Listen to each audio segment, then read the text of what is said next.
Sound কি শোনা যাচ্ছে? সাউন্ড শুনতে পাচ্ছেন? জি ভাইয়া, শোনা যাচ্ছে। ওকে। আচ্ছা, আপনাদের সেকেন্ড যে এক্সামটা শেষ হয়েছে, হ্যাঁ, যারা জয়েন করেছেন, সেকেন্ড যে এক্সামটা শেষ হয়েছে সেই এক্সামে যারা অ্যান্সার কভার করেছেন, যারা অ্যান্সার কভার করেছেন তারা, আচ্ছা, সবার জন্য সবাই মনে হয় বুঝতে পারছে না।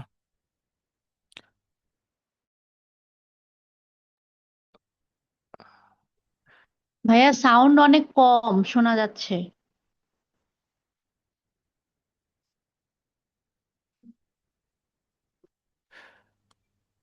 এখন সাউন্ড শোনা যাচ্ছে আপু? এখনো অনেক কম ভাইয়া, মানে না, মোবাইল একদম কাছে নিয়ে শুনতে হচ্ছে। অন্যদের ক্ষেত্রেও কি একই সমস্যা? অন্যদের ক্ষেত্রেও কি একই সমস্যা? হওয়ার কথা না। না ভাইয়া, ঠিকই তো লাগছে মনে হয়।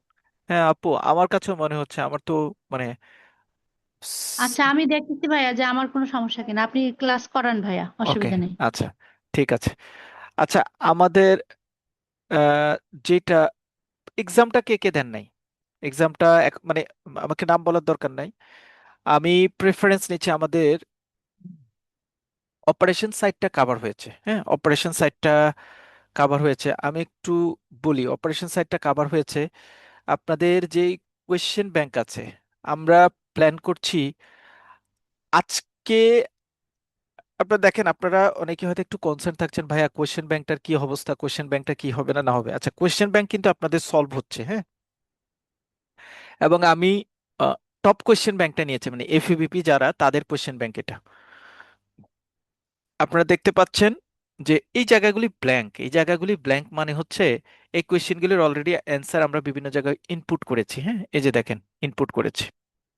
এই জায়গাগুলি কমপ্লিটলি ব্ল্যাঙ্ক, কারণ এই জায়গা এই কোয়েশ্চেনগুলি আমরা এই এমএল পার্টে অ্যাড করেছি। এখানেও এই জায়গাগুলি ব্ল্যাঙ্ক, সেগুলি আমরা বিভিন্ন জায়গায় অ্যাড করেছি। এখন আমাদের দুইটা পার্ট, ল এবং প্র্যাকটিস। ল পার্টে, প্র্যাকটিস পার্টে আমরা দুইটা এক্সাম নিয়েছি এখন পর্যন্ত, যা যা পড়িয়েছি। তবে আপনাদের একটা নতুন প্রশ্ন আছে, এটা আমরা, এটা এই প্রশ্নটা ভালো, আমার পছন্দ হয়েছে, এটা আমরা একটু আলোচনা করব আমাদের কোয়েশ্চেন সেশন যখন নিব। আর কোয়েশ্চেন সেশন যেটা যখন নিব তখন আমরা এটা নিয়ে আলোচনা করব, যে আইসিটি রিলেটেড ইস্যুতে অ্যাকাউন্ট ওপেনিং করতে গেলে আপনার এডিশনালি কি লাগবে। সো এডিশনাল ইস্যুসগুলিকে কভার করার জন্য আমরা যেই দুইটা, সেকেন্ড এক্সামটা little bit slower than first exam, but marks second এক্সামে সবাই মোটামুটি ভালো মার্কস পেয়েছেন। যাদের একটা দুইটা মার্কস কমেছে শুধুমাত্র এমসিকিউর জন্য কমেছে, থ্যাংক ইউ সো মাচ যে ডিসিস্ট অ্যাকাউন্টটা সবাই এত সুন্দর করে বুঝেছেন, এত সুন্দর করে লিখেছেন, ইচ অ্যান্ড এভরি ওয়ান। এখন পর্যন্ত যারা পরীক্ষা দিয়েছেন, এখন পর্যন্ত যারা আমার সাথে পরীক্ষা দিয়েছেন এই সেকেন্ড, মানে সেকেন্ড এক্সামটায়, যারা এক্সাম দিয়েছেন, রোমানা, রোমানাপা, লিনিয়া, শাহিদাপা, তারপরে Shimu madam, Hafsa madam, Rasheda madam, Arif ভাই, তারপরে জাকির, জাকির ভাই, তারপরে হচ্ছে Suraiya madam, Sabiha madam, Kamrun Nahar madam, Tania madam, যারা পরীক্ষা দিয়েছেন, each and every one, each and every one, this is question. ভাইয়া ওকে। ভাইয়া আমিও ভাইয়া আমিও হ্যাঁ। তো এক্সাম দিয়েছিলাম, আমার তো কোশ্চেন। হ্যাঁ, আচ্ছা, জাকির ম্যাডাম, আপনার আপনি খাতাটা মনে হয় হয়তো আমি আমারটা দেখিনি। পান নাই। আপনারটা, হ্যাঁ, আপনারটা হয়তো হ্যাঁ, আমি দেখা হয় দিয়েছি নাই। ভাইয়া। আচ্ছা, আচ্ছা, দেখে আমি আমাকে আমি জানেন জাকির ভাই ভাইয়া। খাতাটা দেখি নাই, আপনার খাতাটা দেখিনি। বাট যারা এখন পর্যন্ত পরীক্ষা দিয়েছেন, প্রথম 15তে কারো আমি এখনো পর্যন্ত হাত দিতে পারি নাই, মানে each and every one, public limited company, private limited company, আমি দুইটা কোয়েশ্চেন ইন্টেলেকচুয়াল কোয়েশ্চেন দিয়েছি। প্রথম কোয়েশ্চেনটা একটু সিনারিও চেঞ্জ করে দিয়েছি, আর সংক্ষিপ্ত প্রশ্নে সেকেন্ড প্রশ্নটা একটু লিটল বিট অন্য টাইপের কোয়েশ্চেন করেছি, যদিও আহ, কাছাকাছি ডরমেন্ট এবং এই অ্যাকাউন্টগুলি কাছাকাছি, কিন্তু আমি একটু ইন্টেলেকচুয়াল কোয়েশ্চেন দিয়েছি। এন্ডোর্সমেন্ট বরাবর ক্লাসে বলেছি ইম্পর্টেন্ট, সেই রকমই কোয়েশ্চেন দিয়েছি। Public limited company, private limited company, আমি আসলে টেস্ট করতে চেয়েছি যে আপনারা এলোমেলো করে ফেলেন কিনা, বাট কারো ক্ষেত্রে আমি দেখি নাই যে অতটুকু জায়গার মধ্যে কোনো প্রবলেম ক্রিয়েট হয়েছে এরকম কোনো ইস্যুস আমরা দেখি নাই। আপনারা একটু নাম দিয়ে জয়েন করবেন, হ্যাঁ একটু নাম দিয়ে জয়েন করবেন, যারা জয়েন করেন একটু নাম দিয়ে জয়েন করবেন। আর এমসিকিউতে গিয়ে অনেকের একটু প্রবলেম হয়েছে, কেউ একটা বা দুইটা এমসিকিউ মানে ছুটে গেছে, বা তিনটা এমসিকিউ তিনের নিচে পড়ে নাই কারোরই, মানে 17, 18, 19, 20 অল অ্যান্ড ওভারেজ এটাতে মার্কস আছে। এবং ইটস এ গুড মার্কস, সত্যিকার অর্থে ইটস এ গুড মার্কস। এমসিকিউর পার্টে তো আমি টেকনিক্যালি একটু পেঁচিয়ে কোয়েশ্চেন করবো, আমি নিজেও বলেছি। আর আমরা জেনারেল ব্যাংকিং এর যখন এমসিকিউটা শেষ করে ফেলবো তখন আপনাদের এই পড়াটা ক্লিয়ার হয়ে যাবে। আচ্ছা, খুব ক্লিয়ার তিনটা কথা, সেটা হচ্ছে নেক্সট তিনটা ক্লাস আমাদের জন্য ইম্পর্টেন্ট। নেক্সট তিনটা ক্লাস কোন দিন কোন দিন? আজকে, আগামীকালকে, 5 তারিখ, 5ই আগস্ট আমাদের বন্ধ আছে, যদিও আমার ট্রেনিং সেশন আছে 5ই আগস্ট। আমরা সন্ধ্যার পরে একটা ক্লাসের অ্যারেঞ্জমেন্ট করব আপনাদের জন্য। সেই ক্লাসে এই তিনটা ক্লাসের আমাদের প্র্যাকটিসটাকে, এই তিনটা ক্লাসের প্র্যাকটিস হচ্ছে ল পার্ট নিয়ে আমরা এই তিনটা ক্লাস আলোচনা করব। সো ল পার্ট মিন্স আজকে আমরা লয়ের একটা পার্ট দেখব, আগামীকাল আগামীকালকে আজকে লয়ের একটা পার্ট দেখব, আগামীকালকে দেখব ল পার্টের কোয়েশ্চেন। আগামীকালকের ক্লাসটা খুবই জরুরি, ল পার্টের কোয়েশ্চেন। ল পার্টের কোয়েশ্চেন মিন্স হচ্ছে আপনাদের আহ, এই যে কোয়েশ্চেন ব্যাংক যেটা আমি একটু আগে দেখিয়েছি, সেই কোয়েশ্চেন ব্যাংকের যে কোয়েশ্চেনগুলি আছে, বিশেষ করে যে জায়গাটা থেকে হাইলাইটেড করা, কোম্পানি অ্যাক্ট তো আপনারা জানেন 123টা আর্টিকেল। সো 123টা আর্টিকেল থেকে কিন্তু আপনাদের 6টা কোয়েশ্চেন আছে, সেই কোয়েশ্চেনগুলি নিয়ে আলোচনা করব। এনআই অ্যাক্টের কোয়েশ্চেন আছে, তারপরে ক্যামেলস রেটিং নিয়ে কোয়েশ্চেন আছে। মানে ল পার্টে যেটা account opening, paying bank negotiation, আমরা যে আগে 4টা শিট যেটা পড়েছি, 4টা শিট পর্যন্ত আপনাদের যতটুকু পরীক্ষা নিয়েছি ততটুকু পর্যন্ত আমরা প্র্যাকটিস পড়েছি। বাকি অংশটুকু ল, এই ল রিলেটেড আপনাদের কোয়েশ্চেন ব্যাংকে যতগুলি কোয়েশ্চেন আছে সকল কোয়েশ্চেন নিয়ে আমরা আগামীকালকে আলোচনা করব। সো জাকির কোয়েশ্চেন, ভাই, হ্যাঁ জাকির ভাই, এখন তার ক্যামেল রেটিং নাই। এখন তো সিআরআর চলে আসছে, কম্পোজিট রেটিং। হ্যাঁ। তাহলে ক্যামেল রেটিং নিয়ে কি পড়বো এটা? না না, মানে ক্যামেল রেজ মানে এটা বেশি ইম্পর্টেন্ট আপনাদের জন্য। দেখেন আমি, কোয়েশ্চেনটা কোনটা? না না, ওইটা বলতেছি না ভাইয়া, মানে ক্যামেল রেটিংটা এখন পড়বো বাদ হয়ে পড়বো গেল। পড়বো পড়বো, আমি বলছি আচ্ছা আমি বলছি আচ্ছা, আমরা ঠিক কি আছে। পড়বো সেটা আমরা বলছি। আচ্ছা জি, আসসালাম। মানে কোয়েশ্চেনটা এটা বেশি ইম্পর্টেন্ট, এবার আপনাদের পরীক্ষায় কোয়েশ্চেনটা আসতে পারে। আমরা পড়বো ক্যামেলস রেটিং কি। হ্যাঁ আমি জাস্ট দেখাচ্ছি আর কি আপনার, what is camels rating. So CAMELS rating কি কি আছে এটা আমরা জানি। ক্যামেলস রেটিং গুলি কি কি, এমসিকিউ তো ডেফিনেটলি আসবে। তারপরে হচ্ছে how can A bank improve it's Camel rating, এটা আপনাদের প্রশ্ন ছিল, ক্যামেলস রেটিং কিভাবে বাড়ানো যায় সেটা নিয়ে আমরা একটু আলোচনা করব। মূল প্রশ্ন হচ্ছে এটা, is camels rating still used by Bangladesh bank. এখানে আমরা পড়বো not as the primary official supervisory rating. এইটা এখন আর অ্যাপ্লাই হচ্ছে না। কেন অ্যাপ্লাই হচ্ছে না, কি দিয়ে রিপ্লেস হচ্ছে, কিভাবে রিপ্লেস হচ্ছে, দিস ওয়ান ইজ ইম্পর্টেন্ট। এটা আপনাদের অবশ্য প্রশ্ন নাই, কিন্তু আমরা এটা অ্যাড করবো আপনাদের পড়ার সাথে, কারণ আপনাদের ক্যামেলস রেটিং রিলেটেড প্রশ্ন আসলে এটা আসবে, এবং এটা আসবেই শিওর। ঠিক আছে। সো কোয়েশ্চেন ব্যাংকসে ক্যামেলস রেটিং আছে, ক্যামেল রেটিং ভালো জিনিস। হ্যাঁ এখন ক্যামেলস রেটিংটাকে চেঞ্জ করে নতুন, এবং আপনারা মনে রেখেন এই আরবিএস সুপারভাইজি সিস্টেম নিয়ে আপনাদের এবার একটা প্রশ্ন আসবে। যদিও আমি আরবিএসটা নিয়ে শেষে মানে ওই নোট টাইপের ইস্যুতে আরবিএসটা নেব, রিস্কেও আরবিএসটা যাবে। বাট আরবিএস নিয়ে কিন্তু আপনাদের পরীক্ষা প্রশ্ন থাকবে মাস্ট, বিশেষ করে এফবিপি যারা, তাদের তাদের পরীক্ষা।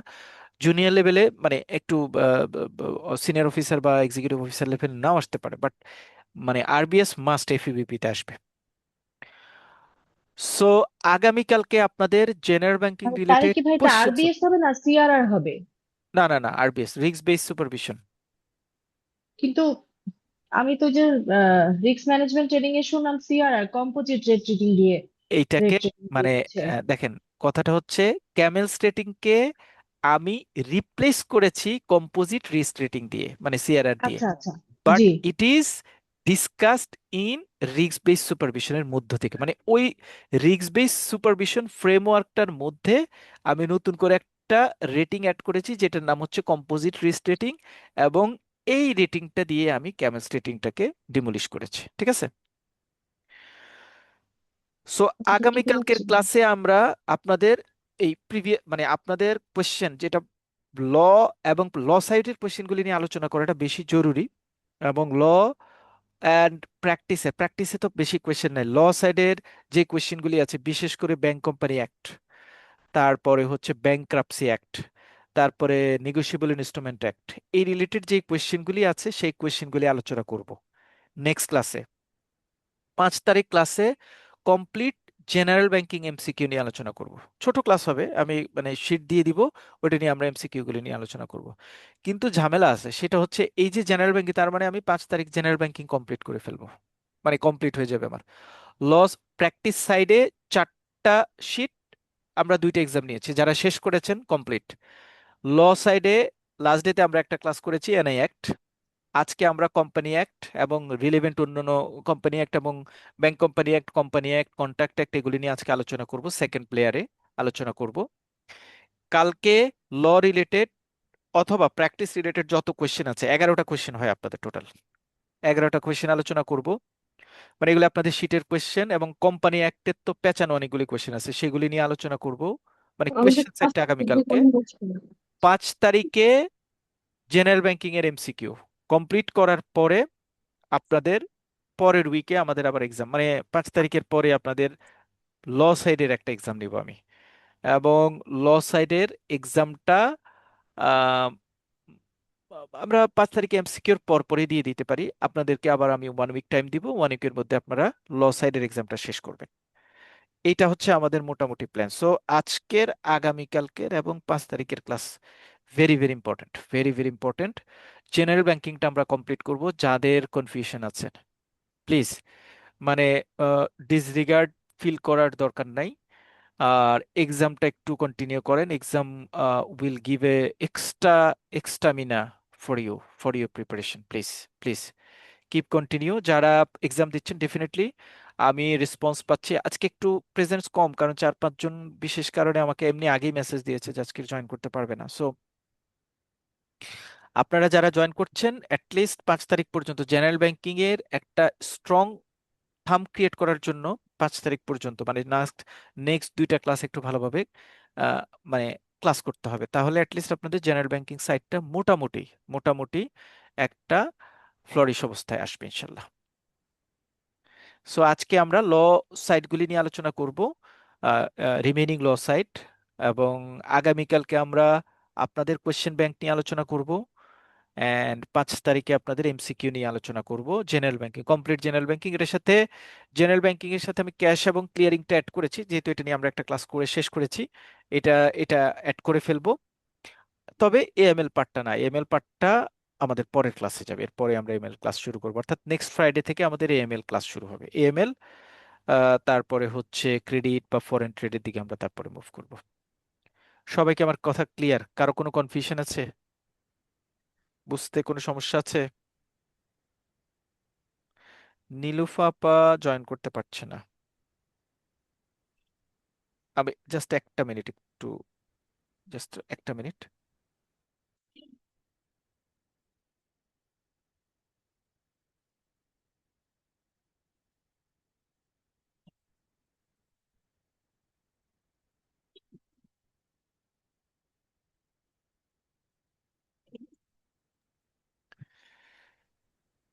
আমরা সঙ্গত কারণে আইডি পাসওয়ার্ডটা চেঞ্জ করেছি, হ্যাঁ, কারণ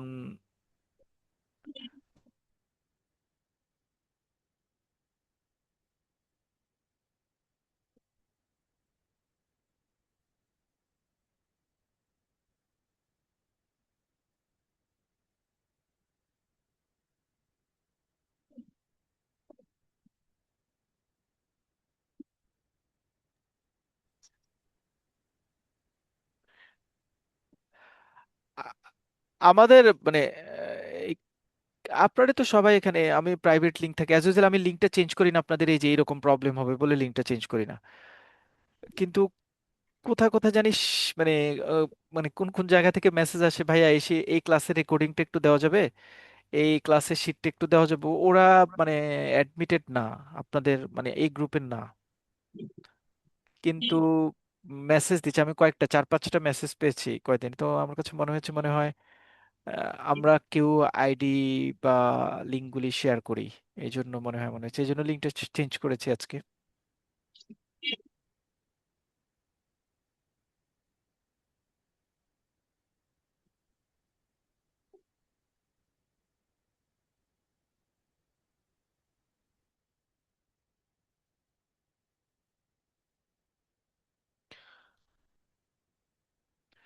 কামরুন্নাপাড়া কামরুন্নাহার আপা তো তাহলে ট্রেনিং ভালো হয়েছে, পজিটিভ ফিডব্যাক। আচ্ছা, নেগোশিয়েবল ইনস্ট্রুমেন্ট একটা গতকালকে আমরা মানে লাস্ট ক্লাসে আমরা আলোচনা করেছি। এটাকে যদি একদম থরলি আমরা চিন্তা করি, একদম সুন্দর করে যদি চিন্তা করি, তাহলে একদম একদম আর্টিকেল বাই আর্টিকেল যদি চিন্তা করি,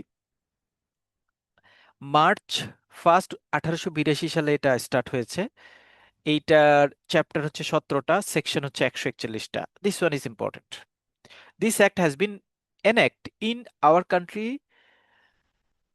ভাইড পিও নম্বর এত 1972 সালের একটা এসআরও নাম্বার, মানে একটা একটা একটা বিশেষ ক্ষমতা বলে এটা অ্যাড হয়েছে। Since its inception several amendments have been made on this act. The negotiable instrument act এত govern all transaction related with negotiable instrument endorsement transfer and realisation of Bangladesh. Okay, এটা 17টা চ্যাপ্টার আছে, 141টা সেকশন আছে।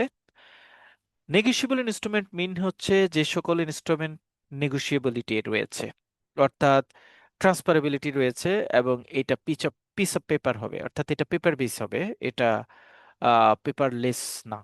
So ট্রান্সফারেবিলিটি এবং piece of paper এই দুইটাকে একত্রে মিলিয়ে আসলে নেগোশিয়েবিলিটিটাকে এনশিওর করা হয়। নেগোশিয়েবল ইনস্ট্রুমেন্ট হচ্ছে একটা রিটেন ডকুমেন্ট, এটা payment to specific person for bearer or instrument ইনস্ট্রাকশনের জন্য এটা সাধারণত ইস্যু করা হয়। কাইন্ড অফ নেগোসিয়েশন বা নেগোশিয়েবল ইনস্ট্রুমেন্ট হচ্ছে তিনটা, যেটা হচ্ছে প্রমিসারি নোট, যেটা সেকশন 4-এ আলোচনা করা হয়, বিল অফ এক্সচেঞ্জ সেকশন 5-এ আলোচনা করা হয়, চেক সেকশন 6-এ আলোচনা করা হয়। সবাই একটু মনে রাখবেন এটা তিনটা, এখানে চারটা সেকশন, প্রমিসারি নোট 4-এ, বিল অফ এক্সচেঞ্জ 5-এ, চেক হচ্ছে 6-এ, কাইন্ডস অফ নেগোসিয়েশনের কথা বলা আছে সেকশন 13-তে। মনে থাকবে সবার। প্রমিসারি নোট নেগোশিয়েবল ইনস্ট্রুমেন্টের কমন ফিচারগুলি কি? এটা রাইটিং থাকে, ফ্রিলি ট্রান্সফারেবল থাকে, এবং right 1% to receive money and corresponding liability 1% to pay money. যার হাতে থাকবে সে রাইট রাখে, সেটার মালিকানা। Holder title free from defects, যারা নেগোশিয়েবল ইনস্ট্রুমেন্টের হোল্ডার থাকেন, তারা ডিফেক্টিভ কন্ডিশন ছাড়াই সেটা হোল্ড করেন। ডিফেক্টিভ কন্ডিশন ছাড়া মানে যেটাকে আমরা বাংলায় সুন্দর করে বলতে পারে যে বাংলায় যেটাকে আমরা বা সহজ করে বলতে পারি যে যেটা আমার হাতে থাকলে, যেটা নিঃসন্দেহে বা সন্দেহাতীত ভাবে নিখুঁত এবং মালিকানা জনিত কোনো সমস্যা নাই, এই ওয়ার্ডটাকে সুন্দর ভাষায় মানে বইয়ের ভাষায় বলা হয় holder titles free from defect. ট্রান্সফারেবিলিটি, এটা একজনের কাছ থেকে আরেকজনের কাছে ট্রান্সফার করা যায়। আচ্ছা, এই আর্টিকেলটা আপনাদের এফএবিপি পরীক্ষার জন্য খুবই ইম্পর্টেন্ট। প্লিজ, মানে যারা সিনিয়র অফিসার, পিও থেকে এসপিওর জন্য ইম্পর্টেন্ট, পিও থেকে এসপিওর জন্য important, but officer to senior অফিসারের জন্য খুব বেশি ইম্পর্টেন্ট না। এই প্রিজাম্পশন সেকশন 118, এটা আপনাদের পরীক্ষার প্রশ্ন আছে। প্রিজাম্পশন সেকশন 118 নিয়ে আপনাদের পরীক্ষার প্রশ্ন আছে। সো এই প্রিজাম্পশন রিলেটেড মানে এমন হইতেও পারে যে আমি এই প্রশ্নটাই দিয়ে দিলাম আপনাদের পরীক্ষায়, এটাও হতে পারে। হ্যাঁ, এটাও হতে পারে যে সেকশন 108, এখন পর্যন্ত আমি এনআই অ্যাক্টে 4টা সেকশন বলেছি আপনাদের একটু মাথায় রাখার জন্য: bill of exchange, promissory note এবং চেক, এবং এই তিনটার কাইন্ডস নিয়ে আলোচনা করা হয়েছে সেকশন 30-তে। So 4, 5, 6 section 30। 4-এ আসলে আলোচনা করা হয়েছে প্রমিসারি নোট নিয়ে। প্রমিসারি নোট হচ্ছে বড়োয়ার এবং রিসিভারের মধ্যে আন্ডারটেকিং হয়, যেটা আমরা ক্রেডিটের ক্ষেত্রে ব্যবহার করি। বিল অফ এক্সচেঞ্জ হচ্ছে বেনিফিশিয়ারি অর্থাৎ ইম্পোর্ট এবং এক্সপোর্ট বিজনেসের ক্ষেত্রে বিল অফ এক্সচেঞ্জ ব্যবহার করা হয়। চেকটা ব্যবহার করা হয় হচ্ছে নান্দনিক প্রতিনিয়ত বিভিন্ন কাজকর্মের ক্ষেত্রে। যে কোনো বিল অফ এক্সচেঞ্জ পরীক্ষায় প্রমিসারি নোটের ব্যাখ্যা আসতে পারে, বিল অফ এক্সচেঞ্জের আসতে পারে, চেকের ক্ষেত্রে আসতে পারে, যে কোনোটাই আসুক না কেন, নেগোশিয়েবল ইনস্ট্রুমেন্টের কয়েকটা স্পেশাল ফিচার আছে। সেই ফিচারগুলি কি? কমন ফিচার মানে যেটা আপনি প্রমিসারি নোটও ব্যবহার করতে পারবেন, বিল অফ এক্সচেঞ্জও ব্যবহার করতে পারবেন, চেকেও ব্যবহার করতে পারবেন। কি কি? প্রথমত, এইটা রাইটিং, রিটেন। 2 নম্বর, ফ্রিলি ট্রান্সফারেবল। আমি জিজ্ঞেস করবো এটা প্রশ্ন, হ্যাঁ। ফ্রিলি ট্রান্সফারেবল, এটা 2। 3 নম্বরে হচ্ছে যিনি নেগোশিয়েবল ইনস্ট্রুমেন্টটা হোল্ড করবেন তিনি উইদাউট ডিফেক্টে নেগোশিয়েবল ইনস্ট্রুমেন্টটা হোল্ড করবেন। ঠিক আছে। 4 নম্বরে হচ্ছে এইটা আনকন্ডিশনাল ডকুমেন্ট। কি? আনকন্ডিশনাল ডকুমেন্ট মানে ওই কন্ডিশনে আমি মানে কোনো একটা ডকুমেন্ট দিলাম, দেওয়ার পরে আমি কন্ডিশন দিয়ে দিলাম এটা এটা না হইলে এটা হবে, এরকম হবে না। অলওয়েজ আনকন্ডিশনাল হবে। সো আমি আসলে বলার চেষ্টা করছি 5টা কথা। এটা রিটেন, এটা আনকন্ডিশনাল, এটা ফ্রিলি ট্রান্সফারেবল। 3, এটার হোল্ডার যিনি তিনি উইদাউট ডিফেক্ট মানে যে কোনো ত্রুটি ছাড়া তিনি সেটার টাইটেল হোল্ড করেন, এবং ইট শুড ক্রিয়েট রাইটস। যিনি এটা হোল্ড করেন তার রাইট ক্রিয়েট হয়। মানে কি?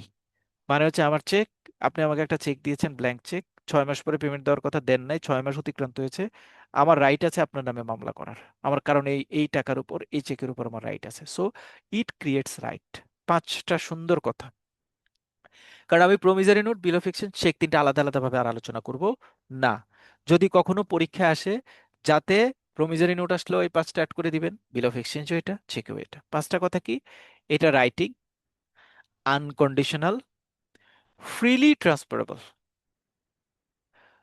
তারপরে হচ্ছে holding title undefected, it will create rights to the receiver or possession holder or holder, it will create rights to the holder, হোল্ডারের রাইট ক্রিয়েট করে।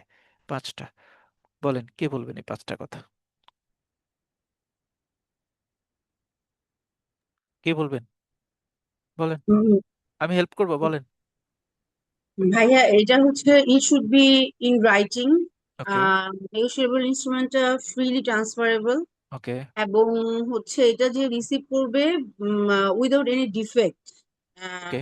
উইথ ফেইথ আর কি, গুড ফেইথ। হুম। আর হচ্ছে হোল্ডারের হোল্ডারের যেই মানে আই মিন দের এটা হচ্ছে এটার মাধ্যমে হোল্ডারের রাইট ক্রিয়েট হবে, লিগ্যাল রাইট রাইট ক্রিয়েট হবে। ক্রিয়েট হবে, হ্যাঁ লিগেল রাইট ক্রিয়েট হবে। লিগ্যাল রাইট ক্রিয়েট হবে। ঠিক আছে, কোনো পয়েন্ট মিস করেছে ম্যাডাম? ভাইয়া আনকন্ডিশনাল ডকুমেন্ট। আনকন্ডিশনাল ডকুমেন্ট, 5 নম্বরে আনকন্ডিশনাল ডকুমেন্ট। সো হ্যাঁ 5 নম্বর হচ্ছে unconditional. Thank unconditional you. Document. Thank you so much. Madam একটা নতুন কথা অ্যাড করেছে যেটা খুবই সুন্দর, মানে আহ, এটা হচ্ছে প্রিভিয়াস পড়ার একটা পজিটিভ থিঙ্কিং। আমি প্রায় বলি এই কথাটা যে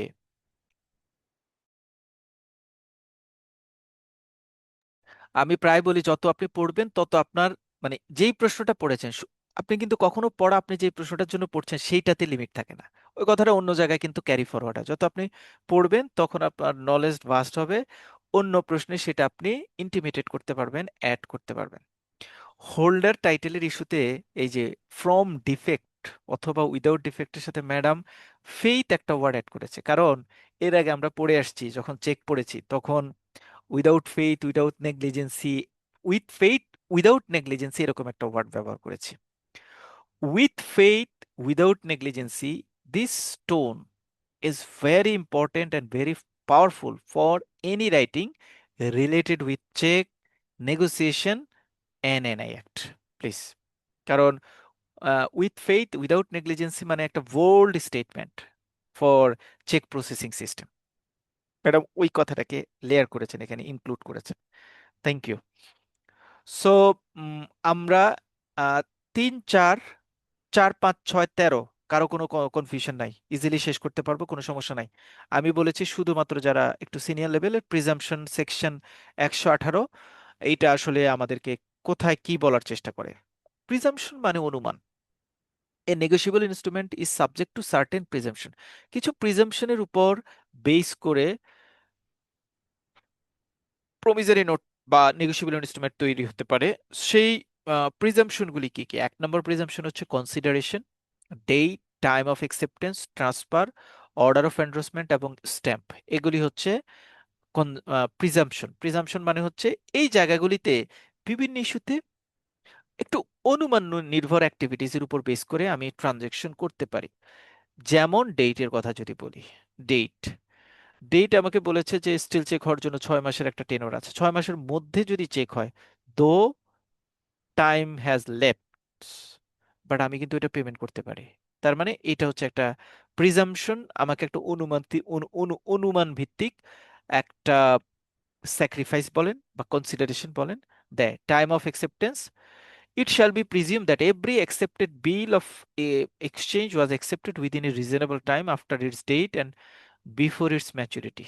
Okay. Transfer, it shall be presumed that every transfer of negotiable instrument was made before its maturity. Order of endorsement, it shall be presumed that the endorsement was made in order in which they appear on. Stamp, it shall be presumed that an instrument is duly signed and stamped. মানে এই এই the above presumptions are rebuttable by evidence to the contrary. যদি কোনো কারণে এই প্রিজাম্পশনের কোনো জায়গায় exception create করতে হয়, তাহলে রিলেটেড ডকুমেন্ট ল সেটাকে সাপোর্ট করবে। প্রথম একটা পয়েন্ট বলছে consideration, it shall be presume that every negotiable instrument was made or ড্রন for consideration and that every such instrument when it was accepted, endorsed, negotiated or transferred was accepted, endorsed, negotiated or transferred for consideration. Consideration মানে হচ্ছে যখন আমি সজ্ঞানে, কারণ আমরা তো contact করলে আমরা বলি না সজ্ঞানে আমরা কাজ করার পরে আমি আর পোল্টি নিতে পারবো না যে আমি হ্যাঁ এটা করেছি। আমরা এরকম হয় না, ধরেন আপনি একটা রং কাজ, একটা ট্রানজেকশন হয়ে গেছে, হ্যাঁ আমাদের ধরেন আমাদের একটা ট্রানজেকশন হয়েছে সেদিন, মানে 29 তারিখ কবে সেদিন আমি ধরতে পেরেছি আমাদের একটা বড় কাস্টমারের 26 লাখ ডলারের এলসি। তো 26 লাখ ডলারের এলসিতে যখন কমিশন নেয় অ্যাকসেপ্টেন্স দেওয়ার সময়, সেই কমিশন নিতে গিয়ে তিনি ওই ওই এলসির ভ্যালু ফিউচার, মানে অ্যাকসেপ্টেন্সের ফিউচার ভ্যালু ডেট হচ্ছে 29/7, কিন্তু ট্রানজ্যাকশনটা হয়েছে 31/3।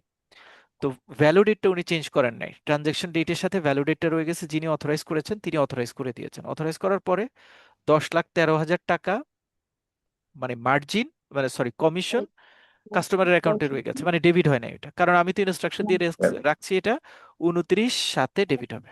ওকে, ডেবিট হয় নাই। এখন কাস্টমারের যখন গতকালকে ট্রানজেকশন অ্যাকসেপ্টেন্স ম্যাচুরিটিতে আসছে, তখন চেক করে দেখলাম যে এটা তো ডেবিট হয় নাই। তা এখন যিনি অফিসার, যিনি অথরাইজার, তাকে বললাম যে ভাইয়া এটা তো ডেবিট হয় নাই, আপনি কি একটু দেখবেন? বলে যে ডেবিট না হওয়ার তো কোনো কারণ নেই, কাস্টমারের অ্যাকাউন্টে টাকা ছিল না মনে হয়, এই জন্য ডেবিট হয় নাই। পরে আমি বললাম যে ভাইয়া কাস্টমারের অ্যাকাউন্টে টাকা আছে, ছিল, ওই কাস্টমার কয়েক কোটি টাকা রাখে অ্যাকাউন্টে, বাট আপনি মনে হয় অথরাইজ করার সময় ডেট মিসম্যাচটা আপনি মানে উম, দেখতে পান নাই, ইস্যু ডেটটাই রয়ে গেছে, এটার জন্য ট্রানজেকশনটা হয়েছে। তখন উনি বললো যে জাকির, ও আচ্ছা ঠিক আছে, তাহলে এরকম হয়েছে, এরকম হতে পারে না, না তাহলে যেহেতু আমি অথরাইজ করেছি তাহলে মনে হয় এটা এরকমই হয়েছে, এখন দেখেন না কিভাবে সলভ করা যাবে। এই যে উনি আহ ভুলটাকে স্বীকার করে নিয়েছেন, ইট ইজ কল্ড কনসিডারেশন। মানে আমি এটা নেগেটিভ ওয়েতে বলছি, আমি যখন কোন একটা চেক একসেপ্ট করব, এন্ডোর্স করব, নেগোশিয়েট করব, ট্রান্সফার করব, যেই পক্ষের কাছে গেল কেন? ট্রান্সফার করছে, মানে হ্যান্ড ওভারার অথবা রিসিভার, প্রত্যেক পক্ষ এটা কনসিডারেশন বেসে নিতে হবে যে হ্যাঁ আমি এটা দিয়েছি, উনিও বলবে হ্যাঁ আমি নিয়েছি এটা। মানে এখানে কোনো ধরনের মানে ফ্রড বা অন্য কোনো অ্যাক্টিভিটিকে ইনভলভ করার কোনো সুযোগ নাই। প্রমিসারি নোট আমি পড়বো না, এই আপনাদের বিভিন্নভাবে এটাকে আরেকটু ডিফাইন করা হয়েছে। প্রমিসারি নোটের ক্ষেত্রে ছোট, যদি কেউ মনে করেন একটা লাইন একটু অ্যাড করে পড়তে পারেন, সেটা হচ্ছে শুধু এতটুকু জিনিস, এটাকে এবার আচ্ছা আমি একটু হাইলাইট করে দিই তাহলে আপনাদের জন্য সুবিধা হবে। মানে একটু ড্র করে দিই, এটা একটু দেখেন, এটা ভালো জিনিস, এটা দেখবেন, এটা দেখবেন। ইকো হচ্ছে, কেউ একজন মানে আনমিউট আছেন, এটা দেখবেন, এটা ভেরি ভেরি ইম্পর্টেন্ট দিলাম আমি, এটা ভেরি ভেরি ইম্পর্টেন্ট দিলাম কারণ এটা আপনাদের প্রশ্ন আছে। হ্যাঁ, আনমিউট আছেন কে, একটু মিউট করেন, এগুলি পড়ার দরকার নেই, এই জায়গাটা এটা একটু দেখবেন। Parties of promissory note, parties of promissory note.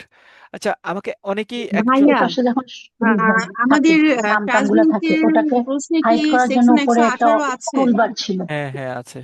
তখন হাইড করলে ওটা চলে যাবে না? আচ্ছা, ঠিক আছে, ওকে আছে আপু। ওকে ওকে ওইটা ভাইয়া।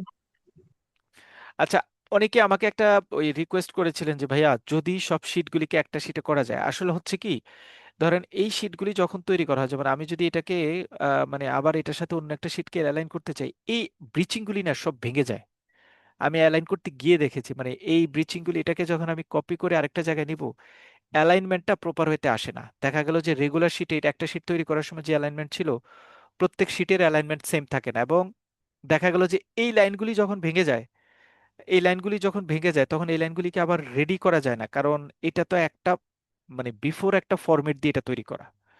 সো আমার মনে হয় আপনারা তো ডেফিনেটলি এটা আপনাদের মানে রেকর্ড পারপাসে রাখেন। এখন পর্যন্ত জেনারেল ব্যাংকিং আমি 4টা ফর্মাল শিট দিয়েছি আপনাদের।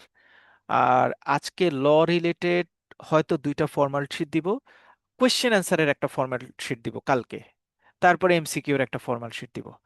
তার মানে আপনাদের জেনারেল ব্যাংকিং রিলেটেড প্র্যাকটিস সাইডে 4টা শিট, ল সাইডে 2টা শিট, কোয়েশ্চেন একটা শিট, এমসিকিউ একটা শিট, এই টোটাল 8টা শিট হবে আপনাদের। একসাথে আপনারা স্ট্যাপল করে রেখে দিলে আমার মনে হয় আপনাদের জন্য এটা বেশি ইজিয়ার হয়, কারণ আমি আবার সবগুলিকে অ্যালাইনমেন্ট এক জায়গায় করতে গেলে এটা টু ডিফিকাল্ট হয়। মানে পারাই যায় না, দেখলাম যে আরো পুরো সিস্টেম ব্রিচ হয়ে যায়। আমরা এখান থেকে পড়বো পার্টিস অফ প্রমিজারি নোট। প্রমিজারি নোটের পার্টি হচ্ছে 2টা, একটা হচ্ছে মেকার, যিনি প্রমিজারি নোট তৈরি করেন, আরেকটা হচ্ছে payee, the person to whom the payment is to be made is called payee. এতটুকুই, এটা আর দেওয়ার দরকার নেই, পড়বো না। এইটাও আর দরকার নাই, পড়ার দরকার নেই। তবে এখানে একটা জিনিস একটু দেখে থাকে, the limitation period for a promissory note to file a suit is 3 years from the date of execution or from the date of acknowledgement. এটা এই জায়গাটাতে না আমরা ওই ফার্দার পরের স্টেপসে গেলে এটা নিয়ে আলোচনা করব। বিল অফ এক্সচেঞ্জ ডিটেল পড়ার দরকার নাই, শুধু পার্টিজ অফ বিল অফ এক্সচেঞ্জটা একটু যদি পড়ে রাখেন তাহলে ভালো। এটা অলরেডি আমি আলোচনা করেছি, আমি চেকটা আলোচনা করেছি, এইটা আলোচনা করি নাই। ড্রয়ার, ড্রয়ি, পেই। ড্রয়ার মানে যিনি ইস্যু করেন, পেই মানে যার নামে ইস্যু করা হয়, পেই মানে যাকে দেওয়ার ইনস্ট্রাকশন দেওয়া হয়, লাইক অ্যাজ চেক। সো এটার মধ্যে একটা ডিফারেন্স আছে, সেটা হচ্ছে প্রমিজারি নোটে 2টা পার্টি, একটা হচ্ছে মেকার আর হচ্ছে পেই। বিল অফ এক্সচেঞ্জে 3টা party, so far I know যে চেকের ক্ষেত্রেও 3টা পার্টি, আপনারা সবাই জানেন। টাইপস অফ বিল কমপ্লিটলি পড়ার দরকার নাই, তবে এই জায়গাটা এটা একটু বলবেন, অ্যাকোমোডেশন বিল বলতে কি বোঝায়, হোয়াট ইজ অ্যাকোমোডেশন বিল। খুব ইম্পর্টেন্ট, খুব ইম্পর্টেন্ট, আমরা এই ওয়ার্ডটা জানি। কেউ কি আমাকে বলতে পারবেন হোয়াট ইজ অ্যাকোমোডেশন বিল? কারো কোনো ধারণা আছে? এনিথিং, যারা ফরেন ট্রেডে কাজ করেন, it is related with foreign trade. আমি বলবো ডেফিনেটলি, মানে আমি বলার চেষ্টা করছি, মানে কেউ কি জানেন কিনা what is accommodation bill? Accommodation ফিল্ডটা হচ্ছে যেটা আসলে মানে ফলস আর কি, মানে এ করে না, অরিজিনাল না আর কি, ম্যানমেড, মানে ফেক অ্যাকোমোডেশন। কিভাবে বললে ভালো করে, মানে যেমন, আচ্ছা, ভাইয়া স্টার্ট এই করেছেন। টাইপের। হ্যাঁ, মানে হিজ নোন, টপিকসটা উনি বুঝতে পেরেছেন, হ্যাঁ উনি জানেন অ্যাকোমোডেশনটা ব্যাক এন্ডের কথা, এটা ফেক ফলস। ফ্রন্ট এন্ডের কথা হচ্ছে যদি কোনো বিল আমি আমার কোনো আত্মীয়, নিকটাত্মীয়, বন্ধু অথবা নিজের অন্য কোনো কোম্পানির মাধ্যমে ফলস ডকুমেন্ট ইস্যু করে আমি যদি কোনো পেমেন্ট নেওয়ার ইন্টিমেশন ক্রিয়েট করি, তখন সেটাকে বলা হয় অ্যাকোমোডেশন বিল। মানে ধরেন ফরেন ট্রেডের ক্ষেত্রে, আমরা লোকাল এলসির ক্ষেত্রে প্রচুর পরিমাণে অ্যাকোমোডেশন হয়, অ্যাকোমোডেশন বিল আসে। লোকাল এলসির ক্ষেত্রে আপনার কাছে একটা ডকুমেন্ট আসছে, এবং একটা এলসি ইস্যু করেছে, এলসি ইস্যু করে আপনার কাছে একটা ডকুমেন্ট আসছে। ডকুমেন্ট আপনি যখন অ্যানালাইসিস করে দেখলেন যে শিপমেন্ট কয় তারিখ শিপমেন্ট হয়েছে কিনা, শিপমেন্টটা প্রপার ওয়েতে হয় নাই, শিপমেন্ট হয় নাই, কিন্তু এক ব্যাংক থেকে আরেক ব্যাংকে ফান্ড নেওয়া অথবা বিল পারচেস করা অথবা এই টাইপের ইন্টেন্টকে মাথায় রেখে একটা যখন বিল ক্রিয়েট করা হয়, তখন সেই বিলটাকে বলা হয় accommodation bill. Accommodation bill is always risky because accommodation bill, কারণ প্রত্যেকটা বিল বা ডকুমেন্টে 2টা পার্টি থাকবে, মানে অ্যাপ্লিকেন্ট বেনিফিশিয়ারি মেইনলি, তার সাথে অন্যান্য ব্যাংক বা অন্যান্য যারা জড়িত থাকুক। বাট অ্যাকোমোডেশন বিলের ক্ষেত্রে অ্যাপ্লিকেন্ট এবং বেনিফিশিয়ারি ক্লোজ রিলেটেড হবে, ফ্রেন্ড হবে, সাবসিডিয়ারি কোম্পানি হবে, মাদার কোম্পানি, সিস্টেম কোম্পানি হবে। এই টাইপের ইস্যুটা যখনই আপনি কোনো গ্রুপের সাথে পান, তখনই আপনি সেই বিলটাকে অ্যাকোমোডেটেড বিল হিসেবে ট্রিট করবেন এবং এটা ম্যাটিকুলাসলি চেক করবেন। সকল বিলই যে অ্যাকোমোডেটেড বিল ফেক হবে এরকম না, বাট ম্যাক্সিমাম অ্যাকোমোডেশন প্রসেসটা হচ্ছে নেগেটিভ। হ্যাঁ, সো এই ধরনের বিল বা ডকুমেন্ট যখন আপনার হাতে আসবে, মানে আপনার হাতে আসবে, তখন আপনি এটা ম্যাটিকুলাসলি চেক করবেন। মেইনলি মনে হয় ভাই এরকম কি যে মেইনলি হচ্ছে যে গুডস এর ট্রানজাকশনটা হবে না, শুধু ট্রানজ্যাকশন কাগজপত্রের ডকুমেন্ট লেনদেনটা, প্রসেসিং হবে। রাইট। ডকুমেন্ট প্রসেসিংটা হবে। অ্যান্ড লাইক এরকম হইতে পারে যে লাইক এক্সাম্পল ধরলাম এ নিডস মানি আর বি হচ্ছে তার ফ্রেন্ড, হ্যাঁ। হুম। তো বি তখন গুডস রিসিভ করবে না বা ট্রানজেকশনটা করে দিবে, বিল ডিসকাউন্টিংটা করে দিবে তার ব্যাংক থেকে, রাইট। এরকম কি বিষয়টা? রাইট, হ্যাঁ, এরকমই হ্যাঁ। এরকমই বিষয়টা। ওকে। এখন এখানে রিস্ক হয় কোথায়? অরিজিনাল গুডস তো আসলে শিফট হয় নাই। হ্যাঁ, এখন এক্স্যাক্টলি, যখন ওর কাছে নেগোশিয়েবল নেগোশিয়েবল ইনস্ট্রুমেন্টটাই ওর কাছে নাই, এরকম আর কি। কমার্শিয়াল ইনভয়েস ইনভয়েস এগুলো, বিল অফ এক্সচেঞ্জ তো বির কাছে কি থাকবে? অথবা সে ফেক করে তৈরি করলো, আপনি ওইটা হ্যাঁ, ডিসকাউন্ট করে হ্যাঁ। দিয়েছেন অন ম্যাচুরিটিতে, যখন আপনি পেমেন্ট নিতে বলছেন তখন হয়তো ওই কোম্পানি বললো যে না, আমি তো গুডসই পাই নাই, আমি হুম, কিভাবে হুম। পেমেন্ট দিব, বা একটা মানে অ্যাবনর্মালিটিটা ক্রিয়েট হয়। এক্স্যাক্টলি, ফেক আর কি। ওকে। ব্যাংক ব্যাংক ড্রাফট এবং চেকের মধ্যে একটা পার্থক্য আছে, এটা একটু দেখতে পারেন, এটা ভালো। এসেনশিয়াল আর এদিকে আমাদের পড়ার দরকার নাই। ভ্যালিড অ্যাকসেপ্টেন্স, কোনো একটা ডকুমেন্ট অ্যাকসেপ্টেন্স করার, অনার করার, এগুলি আমাদের ওরকম পড়ার দরকার নেই। হোল্ডারটা খুব ইম্পর্টেন্ট, আমি লাস্ট ক্লাসে আলোচনা করেছি, এটা নিয়ে আর আলোচনা করব না। হোল্ডার হচ্ছে সেকশন 8-এ বলা আছে, holder in due course section 9-এ বলা আছে, তারপরে হচ্ছে payment in due course section 10-এ বলা আছে। তার মানে 8, 9, 10, 8, 9, 10 আপনাদের এগেইন ইম্পর্টেন্ট। তাহলে এখন পর্যন্ত আহ, যে 141টা নেগোশিয়েবল ইনস্ট্রুমেন্ট আছে, তার মধ্যে আমরা ইম্পর্টেন্ট বলেছি 4, 5, 6, তারপরে হচ্ছে 13, 118, 8, 9, 10 এখন পর্যন্ত আমরা আলোচনা করেছি। Cheque, promissory note, bill of exchange, presumption, তারপরে হচ্ছে holder, holder in due course, payment in due course. এগুলি আমাদের আপাতত দরকার নাই, এগুলি আসে না। এইটা একটু দেখে রেখেন, কারণ এটা আমাদের একটা রেফারেন্স, এটা আমরা সবাই জানি। তারপর এটা রেফারেন্স হচ্ছে সেকশন 18-এ। If the amount undertaken or order to be paid is stated differently in figure and amount, the amount stated in words shall be the amount undertaken order. মানে ফিগারের ওয়ার্ডটাকে আমি প্রায়োরিটি দিয়ে নিতে হবে সেটা। এইটা দরকার নাই। ক্যালকুলেশন এগুলি আসলে এই পরীক্ষা, আপনাদের এই টাইপের পরীক্ষা আসে না। নেগোশিয়েবল ইনস্ট্রুমেন্ট, নেগোশিয়েবল বা ট্রান্সফারেবল ইনস্ট্রুমেন্টের ক্ষেত্রে নেগোশিয়েবল ইনস্ট্রুমেন্ট তো আমরা অলরেডি বলেছি, এটা নিয়ে আমাদের আর আলোচনা করার দরকার নাই। ডেলিভারি, যদি মনে করেন যে ডেলিভারিটা একটু দেখার দরকার, সবচেয়ে শুধু মনে রাখবেন এন্ডোর্সমেন্ট নিয়ে এখানে আর কোনো কিছু পড়ার দরকার নেই, কারণ endorsement you are expert regarding our practice classes. So এন্ডোর্সমেন্টটা আসলে 46-এ অ্যাডজাস্টেড করা হয়েছে।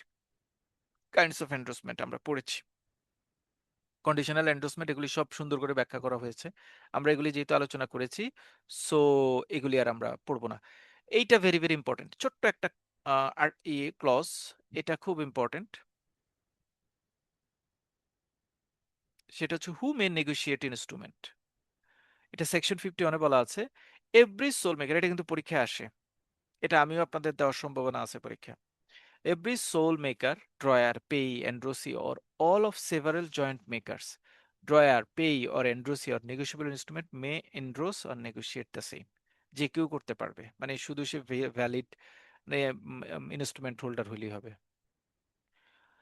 যদি instrument obtain by unlawful means or unlawful consideration, আমি ডকুমেন্টটা ফেক ওয়েতে রিসিভ করেছি, when a negotiable instrument has been lost or has been obtained from any maker, acceptor, or holder thereof by mean of offense or fraud or any unlawful consideration, no processor or endorsee who claim through the person who found or so obtained the instrument is entitled to receive the amount due to thereon from such maker, acceptor, or holder, or from any party prior to such holder, unless such processor or holder or same person through whom he claim was a holder in due course.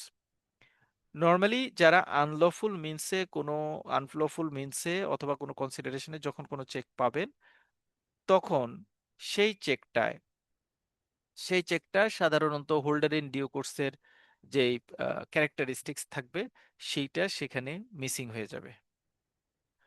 এগুলি আমাদের অত বেশি পড়ার দরকার নেই। Section 61 থেকে section 67 পর্যন্ত presentation of অ্যাকসেপ্টেন্সের কথা বলা আছে, বাট এগুলো কমপ্লিটলি আমাদের মনে রাখার দরকার নাই। হ্যাঁ, এটা একদমই পড়ার দরকার নাই। রেট অফ ইন্টারেস্ট এগুলি আমাদের এখানে নাই, এখন দরকার নাই। মোড অফ ডিসচার্জ এগুলি কোনোটাই আমাদের দরকার নাই। যদি ডিসঅনার করা হয় তাহলে সেটাকে কিভাবে ডিসঅনার করা হয় এবং এটার প্রসেস কি, notice of dishonour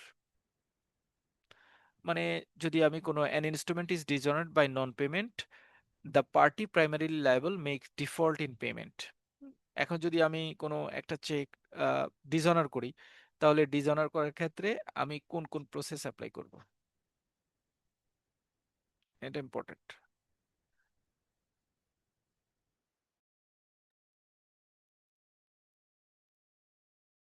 notice of dishonour is not required this cases, এটা দরকার নাই। প্রোটেক্ট এটা দরকার নাই। ফরেন বিল, ক্রসিং চেক, মানে ক্রসিং চেকটা আমার পড়ার দরকার নাই, কিন্তু আমি শুধু এইটুকু একটু দেখব যে জেনারেল ক্রসিং এবং স্পেশাল ক্রসিং এর ব্যাপারে কোথায় নাম বলা আছে, সেকশনগুলির নাম, স্পেশাল ক্রসিং নাম। ডিটেলটা আমার এখান থেকে দেখার দরকার নেই, because we have already covered details in our previous classes. So crossing related ইস্যুটা কন্টিনিউ হচ্ছে অনেক দূর, এগুলি দরকার নেই। পেইং ব্যাংকারের রোল অলরেডি আলোচনা করেছি। পেইং ব্যাংকারের রোল অলরেডি আলোচনা, no liability of the banker receiving payment of cheque, protection of liability of the paying banker. Paying ব্যাংকারের রোলটা এখানে বলা হয়েছে, এটা আমরা পড়েছি, ডিসঅনার অফ চেক, এইটা খুব ইম্পর্টেন্ট। 138 মাস্ট, 118 আর 138 বেশি ইম্পর্টেন্ট, কারণ বিল, প্রমিসারি নোট, তারপরে হচ্ছে নেগোশিয়েবিলিটি, এনডোর্সমেন্ট, তারপরে হচ্ছে অন্যান্য যে জায়গাগুলি আছে, হোল্ডার ইন ডিউ কোর্স, হোল্ডারের যে অংশটুকু আছে, এটুকু অ্যাজ ইউজুয়াল পড়া, মানে এটা আমরা মোটামুটি সবাই জানি। বাট দুইটা জিনিস, তিনটা জায়গা হচ্ছে বেশি ইম্পর্টেন্ট। একটা হচ্ছে dishonour of cheque, non payment of negotiable instrument. একটু আগে দেখবেন যে একটা জায়গায় আমি মার্ক করেছি নন পেমেন্টের একটা জায়গায়, এই যে dishonour of bill of exchange and promissory note, section 92 তে যেটা বলা ছিল সেটা। আর 138 হচ্ছে ডিসঅনার অফ চেকের ক্ষেত্রে কোন ধরনের লাইবিলিটি বা কোন ধরনের সার্কামস্টেন্সেস ক্রিয়েট হয়, এটা সেকশন এত deals with dishonour of cheque and provide the criminal penalties in the event of dishonour of cheque for insufficient of fund.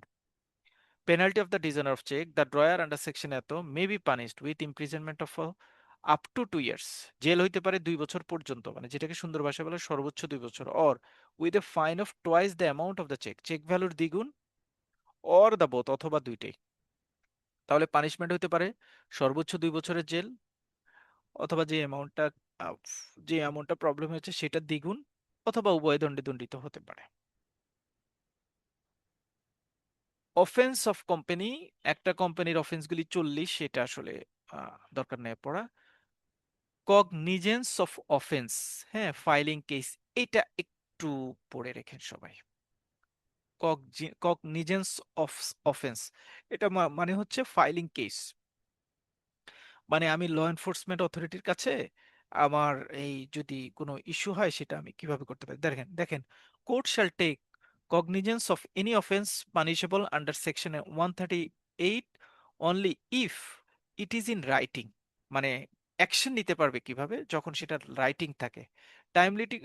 Time limit for filing the complain in 1 month, 1 মাসের মধ্যে complain দিতে হবে। No court inferior to that of metropolitan magistrate or judicial magistrate.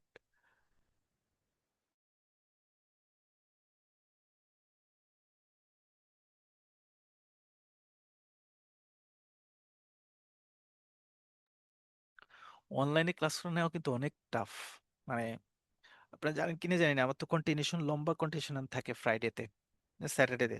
মানে আমার Friday স্যাটারডের routine হচ্ছে সকাল 8:30 থেকে রাত 10:30 পর্যন্ত কিন্তু আমার ক্লাস থাকে, সকাল 8:30 থেকে রাত 10:30 পর্যন্ত। মানে ফিজিক্যাল ক্লাস হলে নো ইস্যুস, প্রথমে সিডিসিএস, তারপরে আপনারা, তারপরে বিকেলে হয় এআইবিবি, রাতে হয় জেআইবিবি। বিকেলে হচ্ছে 3 ঘন্টা, রাতে 3 ঘন্টা, আপনাদের অন অ্যান অ্যাভারেজ 1.5 ঘন্টা, তার আগের সেশন 1.5 ঘন্টা, 3 × 2 = 6, 9 ঘন্টা। তো 1.5 ঘন্টা হয় না, অনেক সেশন কম বেশি হয়ে এটা অলমোস্ট 10 ঘন্টার মতো সেশন হয়। সো 10 ঘন্টা অনলাইন ক্লাস নেওয়া কিন্তু অনেক টাফ। মানে প্রফেশনালি এটা এটা খুবই খুবই খুবই টাফ। ফিজিক্যাল ভাইয়া ক্লাস তাহলে হলে ইট ইস পসিবল, কারণ ফিজিক্যাল ক্লাসে তো আপনাদেরকে অনেক বেশি কথা বলার সুযোগ দেওয়া যেত, কি বলেন আপনি কি বলেন, অথবা বিভিন্ন দিকে পড়া মুভ করানো যায়, কিন্তু অনলাইনে তো অত মুভ করানো যায় না। মানে আপনাদের অ্যাটেনশনটা ক্রিয়েট করতে হলে আমাকে অ্যালাইন থাকতে হয়, এবং ওই অ্যালাইনের মধ্যে কোনো গ্যাপ থাকলে আপনাদের আবার অ্যাটেনশন মিস হয়ে যায়। সো খুব খুব ক্রুশিয়াল অনলাইনে ক্লাস কন্ডাক্ট করা। ভাইয়া তাহলে এনিওয়েজ, আপনার সময় কখন? আমার সময় আমার সময় নাই। ইয়া আল্লাহ। Friday Saturday I am so busy. আমার বাচ্চাদের সময় থাকে ফিক্সড অতটুকু, ও মানে লাঞ্চ ডিনার অতটুকু, বা তারপরেরটুকু হচ্ছে ওদের জন্য। ওরা ওরা এখন অভ্যস্ত হয়ে গেছে, ওরা 7টার সময় উঠে যায়, কারণ 7টা থেকে 8:30 পর্যন্ত আমি ফ্রি থাকি। ওরা ওই সময়টাতে হচ্ছে আমার সাথে ওদের গ্যাদারিং থাকে। ওকে, আমরা যাচ্ছি। সো এইটুকু হচ্ছে মোটামুটি নেগোশিয়েবল ইনস্ট্রুমেন্ট অ্যাক্ট থেকে আমরা যখন পড়বো, এটুকু জিনিস আমাদের মোটামুটি ভালো করে পড়লেই কভার হয়ে যাবে। বলেন, কারো কোনো সমস্যা আছে কোনো জায়গায়? এনআই অ্যাক্ট নিয়ে কারো কোনো সমস্যা আছে? ঠিক কোনটা কোনটা পড়তে হবে, কতটুকু পড়তে হবে, পুরোটাকে আমরা সামারি করে যেখানে নিয়ে আসছি। আমার কাছে মনে হচ্ছে যে এটা এখন ইজি। আমি মোটামুটি একটা একটা ধারণা পাচ্ছি যে কোনটা কি, কোথায় কি হয় না না হয়। প্রমিজারি নোট, বিল অফ এক্সচেঞ্জ এবং চেকের একটা পার্থক্য দিয়ে দিয়েছি যদি পরীক্ষায় আসে। আরেকটা জিনিস এখানে আমরা অ্যাড করার কথা holder in due course, holder in, এটা অ্যাড করি নাই, বাট আমরা আলোচনা করেছি আমাদের আগের ক্লাসে, সেটা হচ্ছে নেগোশিয়েবল ইনস্ট্রুমেন্ট এবং কোয়াইসি নেগোশিয়েবল ইনস্ট্রুমেন্ট নিয়ে। So holder in due course পার্থক্য আসতে পারে, promissory note, bill of exchange, তারপরে চেক, এটার পার্থক্য আসতে পারে। আগের দিকে আমরা ব্যাংক ড্রাফট এবং চেকের মধ্যে একটা পার্থক্য পড়েছি, সেটা আসতে পারে। আবার নেগোশিয়েবল ইনস্ট্রুমেন্ট এবং নন নেগোশিয়েবল, কোয়াইসি নেগোশিয়েবল ইনস্ট্রুমেন্টের ডেফিনেশন আসতে পারে, যেটা গত বছর আসছিল। আর মোটামুটি section wise punishment 138 important, 118 important, 141 as well as important, 4, 5, 6 important, holder 8, 9, 10 important. তারপরে হচ্ছে এন্ডোর্সমেন্ট 46-এ আছে, তারপরে 118 থেকে 127 পর্যন্ত চেক ক্রসিং গুলি আছে। এগুলি একটু মোটামুটি মনে রাখলে এনাফ। অ্যাকসেপ্টেন্স, অফার, বিভিন্ন জায়গায় আরো বিভিন্ন রকমের কন্ডিশন কিছু অ্যাড করা আছে, সেই কন্ডিশনগুলি খুব বেশি ইম্পর্টেন্ট না। That's all about NI act. NI act নিয়ে আমাদের আহ, আর কোনো সমস্যা থাকার কথা না। বাই ডিফল্ট এনআই অ্যাক্ট নিয়ে আমি আপনাদের পরীক্ষায় একটা কোশ্চেন দিব, আমি এনআই অ্যাক্ট নিয়ে আপনাদের পরীক্ষায় একটা কোশ্চেন মাস্ট দিব। সো এটাতে একটু সবাই মানে সিনসিয়ার থাকবেন। আমি এই শিটটা শেয়ার করব, এনআই অ্যাক্টের জন্য এই শিটটা পড়বেন, দিস ওয়ান ইজ পারফেক্ট। আর এবার যাচ্ছি আমরা অন্য যে সকল ল আছে সেই লগুলি নিয়ে একটু রিভিউ করব, বাট খুব ইম্পর্টেন্ট ব্যাংক কোম্পানি অ্যাক্ট, খুব important bank company act. Bank company একটা যদিও আমরা আগামীকালকে আরো ডিটেল আলোচনা করবো, অনেকগুলি সেকশন আমরা ডিটেল পড়বো, কোশ্চেনে যে সেকশনগুলি আছে সেগুলি। সো আমরা ব্যাংক কোম্পানি একটা যদি শুরু করি, সেটা হচ্ছে ব্যাংক কোম্পানি অ্যাক্ট হচ্ছে 1991 সালে আসছে, এবং এই ব্যাংক কোম্পানি একটা অ্যামেন্ডমেন্ট হয়েছে, অনেকগুলি অ্যামেন্ডমেন্ট হয়েছে। সেই অ্যামেন্ডমেন্টগুলির প্রেক্ষাপটে 2013 সালে নতুন করে একটা অ্যামেন্ডমেন্ট হয়েছে, যেটা খুব রিগোরাস এবং ইফেক্টিভ অ্যামেন্ডমেন্ট। পরীক্ষা এমন পরীক্ষা অনেক কোশ্চেনে অনেকবারই এরকম কোশ্চেন আসছে যে ব্যাংক কোম্পানি অ্যাক্টের অ্যামেন্ডমেন্ট 2013 বা সর্বশেষ অ্যামেন্ডমেন্টের বিস্তারিত ব্যাখ্যা করেন। শুধু অ্যামেন্ডমেন্টের উপরও কিন্তু প্রশ্ন আসছে, এবং এটা বিআইবিএম এ আসছে, বিআইবিএম এ আসছে। সো এটা একটু ভালো করে পড়তে হবে, তবে সবগুলি খুব ইম্পর্টেন্ট না, সবগুলি ইম্পর্টেন্ট না। সর্বশেষ অ্যামেন্ডমেন্ট যেটা যেটা 2023 সালে অ্যামেন্ডমেন্ট হয়েছে, এটাতে অনেকগুলি চেঞ্জ আসছে, এবং এটা লেটেস্ট অ্যামেন্ডমেন্ট হিসেবে এই অ্যামেন্ডমেন্টটা একটু আলোচনা করতে হবে আমাদের শীটে আমরা অ্যাড করেছি ওই অ্যামেন্ডমেন্টটা আমরা আলোচনা করব। ব্যাংক কোম্পানি অ্যাক্টের টোটাল সেকশন আছে 123টা। ডিটেল ওরকম করে সেকশন আমরা এখানে কভার করার দরকার নাই, যে সকল সেকশন ইম্পর্টেন্ট সেই সকল সেকশন নিয়ে আমরা কথা বলি। সেকশন 7 এইটা ইম্পর্টেন্ট, আর সেকশনগুলি নিয়ে কিছু এমসিকিউ ক্রিয়েট হবে কোম্পানি অ্যাক্টের জন্য। এমসিকিউ অনেকগুলি এমসিকিউ আছে খুব ইম্পর্টেন্ট। যেমন একটা এমসিকিউ আছে যে উম, যদি কোম্পানি অ্যাক্টের সাথে অন্য অ্যাক্টগুলি আমরা অ্যাড করি, যদি দুইটা অ্যাক্টের মধ্যে কনফ্লিক্ট হয় তাহলে কোন অ্যাক্টটাকে প্রায়োরিটি দিব। অ্যাক্ট টু অ্যাক্ট, তাহলে সেটা আমরা কোম্পানি অ্যাক্টকে প্রায়োরিটি দিতে হবে। যেমন এটা আর্টিকেল 4-এ বলা আছে। তারপরে আর্টিকেল 6-এ বলা আছে যে এটা আমরা এখানে অ্যাড করি না কারণ ওগুলি আমরা এমসিকিউতে টার্ন ওভার করবো। আরেকটা জায়গায় বলা আছে যদি একটা কোম্পানির মেমোরেন্ডাম অফ অ্যাসোসিয়েশন অথবা আর্টিকেল অফ অ্যাসোসিয়েশনের মধ্যে যদি কোনো গ্যাপ হয় লর সাথে, তাহলে কোনটাকে প্রিভিল করব? ডেফিনেটলি লটা প্রিভিল করব। মানে bank company act basically utmost supervisory authority for conducting banking business in Bangladesh. এবং বাংলাদেশ ব্যাংক বেসিকলি যত ধরনের পানিশমেন্ট বলেন, ডিরেক্টরি অ্যাক্টিভিটিস পারফর্ম করে, সকল কিছু based on bank company act.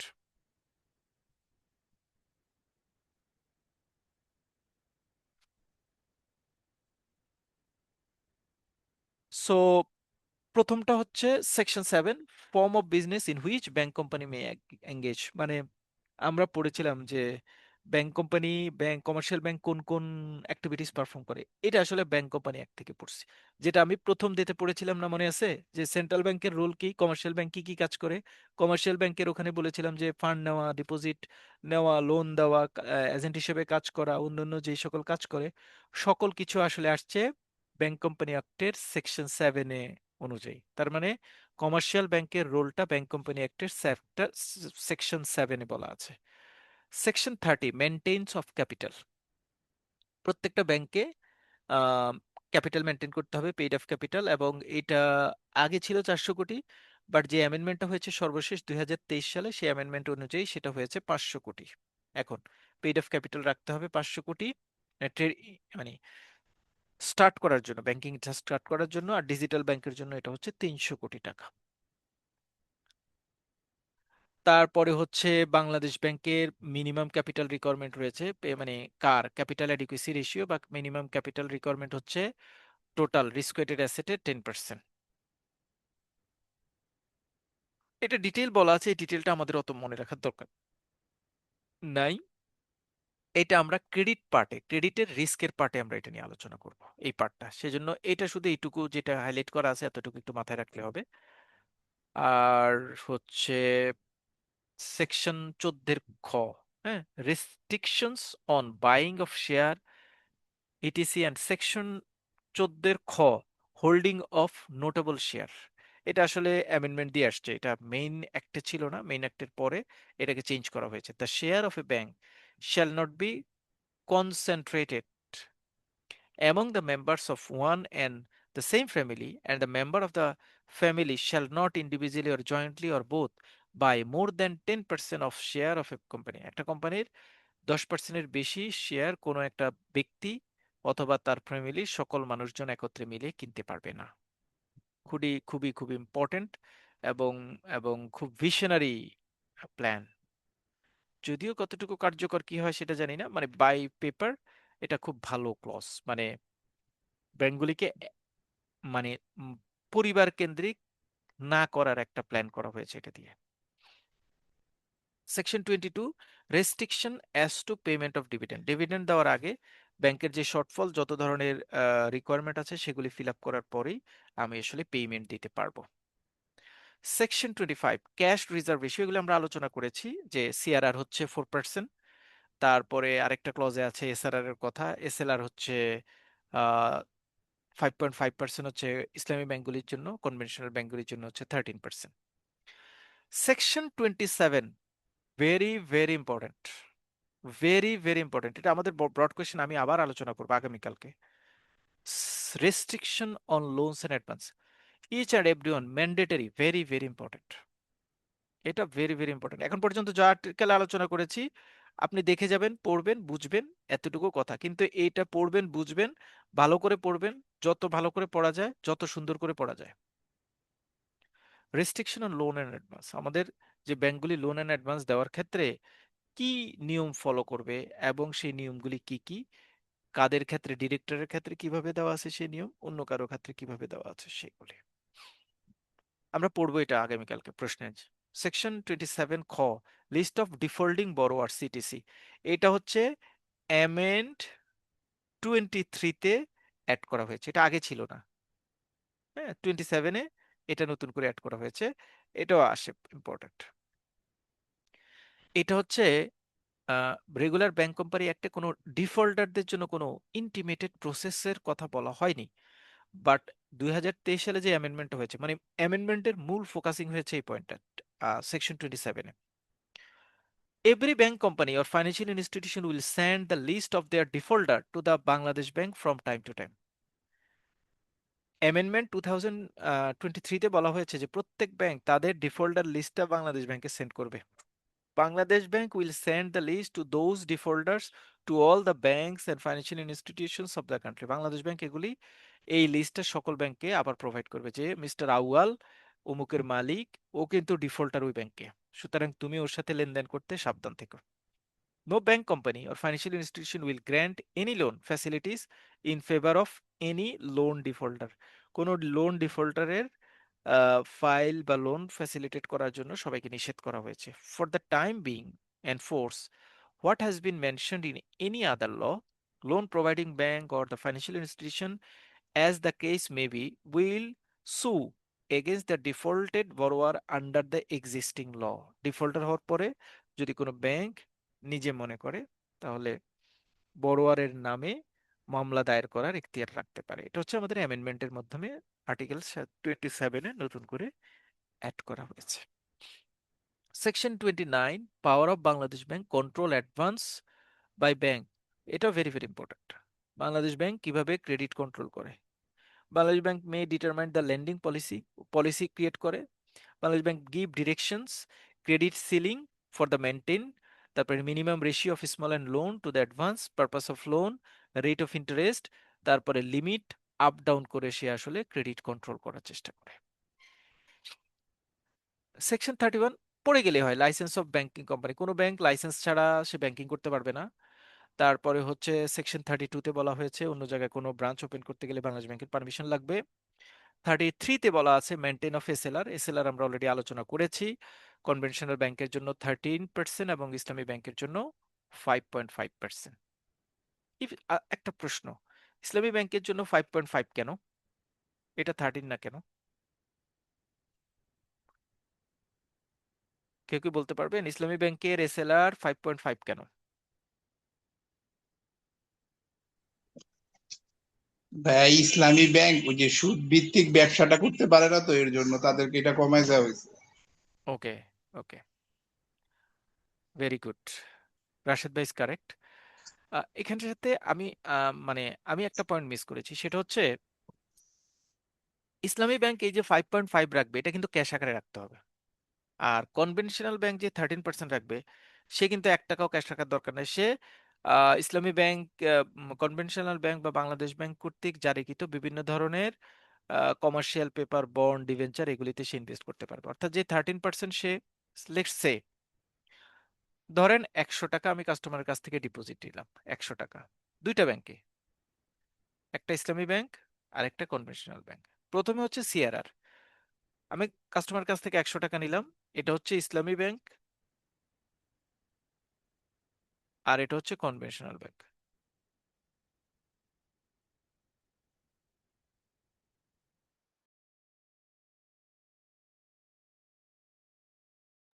এটা হচ্ছে ইসলামী ব্যাংক, এটা হচ্ছে কনভেনশনাল ব্যাংক। ইসলামী ব্যাংক এই 100 টাকার মধ্যে প্রথম 4 টাকা সিআরআর আকারে ক্যাশ জমা রেখে দিতে হবে বাংলাদেশ ব্যাংকে, সিআরআর। এবং এইটা ইসলামী কনভেনশনাল ব্যাংকের জন্য সেম, 4 টাকা। তাহলে থাকলো কত, 96 টাকা। এবার ইসলামী ব্যাংকগুলিকে বলছে যে তোমরা যেহেতু কোনো ধরনের লোন টাইপের প্রোডাক্টে ইনভেস্ট করতে পারবে না, সো তোমরা তোমাদের বাকি 96 টাকার মধ্যে 5.5% টাকা তোমরা জাস্ট ক্যাশ আকারে বাংলাদেশ ব্যাংকে রেখে দিবা, তাহলে যে অ্যামাউন্ট হয় 9.5 টাকা। কনভেনশনাল ব্যাংকগুলিকে বলছে যে তোমরা সিআরআর এর পাশাপাশি আরো 13% টাকা রিটেন করবা, তবে এই 13% টাকা তোমরা ক্যাশ রাখার দরকার নাই, এটা দিয়ে তোমরা ইসলামী ব্যাংক, কনভেনশনাল ব্যাংক বা বাংলাদেশ ব্যাংকের বিভিন্ন প্রোডাক্টে ইনভেস্ট করতে পারবা, যেমন শেয়ার, বন্ড, ডিবেঞ্চার, এগুলি কিনতে পারবে এবং এগুলিতে তো তোমাদেরকে ইন্টারেস্ট জেনারেট করবে। তাহলে কনভেনশনাল ব্যাংকের জন্য 17% ফান্ড রিটেন করে রাখতে হবে, ইসলামী ব্যাংকের জন্য 9.5% ফান্ড রিটেন করে রাখতে হবে বাংলাদেশ ব্যাংক। এবং ইসলামী ব্যাংকের এই অংশটুকু পুরোটাই ক্যাশ, কনভেনশনাল ব্যাংকের এই অংশটুকু ক্যাশ, আর এই অংশটুকু ইনভেস্টমেন্ট হইলেও হবে, বাট ফান্ড কিন্তু অকুপাই হয়ে যাবে। তাহলে কনভেনশনাল ব্যাংক মূলত 17 টাকা অকুপাই করে ফেলে বাংলাদেশ ব্যাংকে ফান্ড, ইনভেস্টমেন্ট ইত্যাদি ইত্যাদি দিয়ে। বাকি টাকাটা সে চাইলে লোন দিতে পারে, 83 টাকা হয়। তো 83 টাকার মধ্যে বাংলাদেশ ব্যাংক বিশেষ ক্ষমতা বলে তাদেরকে আরো 2% অ্যাড করে 85% পর্যন্ত ব্যাংক তার ক্ষমতা বলে লোন দিতে পারে। এটা কনভেনশনাল ব্যাংক। আর ইসলামী ব্যাংকগুলি লোন দিতে পারে, মানে ইনভেস্টমেন্ট করতে পারে 9.5% বাদ দিয়ে যেই অংশটুকু, সেটা মানে প্রায় 90 টাকা 50 পয়সা। তাহলে কনভেনশনাল ব্যাংক লোন দিতে পারে 83 থেকে 85 টাকা, আর ইসলামী ব্যাংকগুলি ইনভেস্টমেন্ট করতে পারে 90.5 পর্যন্ত। মানে কনভেনশনাল ব্যাংকের তুলনায় ইসলামী ব্যাংকে লোন দেওয়ার অ্যামাউন্টটা একটু বেশি। সে অ্যামাউন্ট হচ্ছে কত? সে অ্যামাউন্ট হচ্ছে অলমোস্ট 6.5% বেশি, বেশি দিতে পারে ইসলামী ব্যাংকগুলি। আর যারা, এই জন্যই যে ব্যাংকগুলি আমাদের ইন্ডাস্ট্রিতে আমরা মানে কাপল অফ টাইম দেখেছি যে কিছু লোক ব্যাংক দখল করতে চাচ্ছে, ব্যাংকে ইনভলভ হইতে চাচ্ছে, সব ঘুরে ফিরে ইসলামী ব্যাংকগুলির দিকে মুভ করে শুধু এই একটা কারণে, যে এইখান থেকে যদি লোন বাইর করতে মানে আলটিমেটলি তাদের তো সবই ব্যাড অ্যাটেইম, যে ফান্ড ডাইভার্ট করবে। এখান থেকে ফান্ড ডাইভার্ট করাটা একটু কঠিন, কম করতে পারে 83, আর এখান থেকে ফান্ড ডাইভার্ট করলে 90.50 পর্যন্ত করতে পারে। আমরা এখন 100 টাকার মধ্যে হিসাব করছি যে 6 টাকা গ্যাপ, কিন্তু এটা যদি 1000 কোটি টাকার মধ্যে হিসাব করেন তাহলে কিন্তু এটা অনেক বড় ফিগার।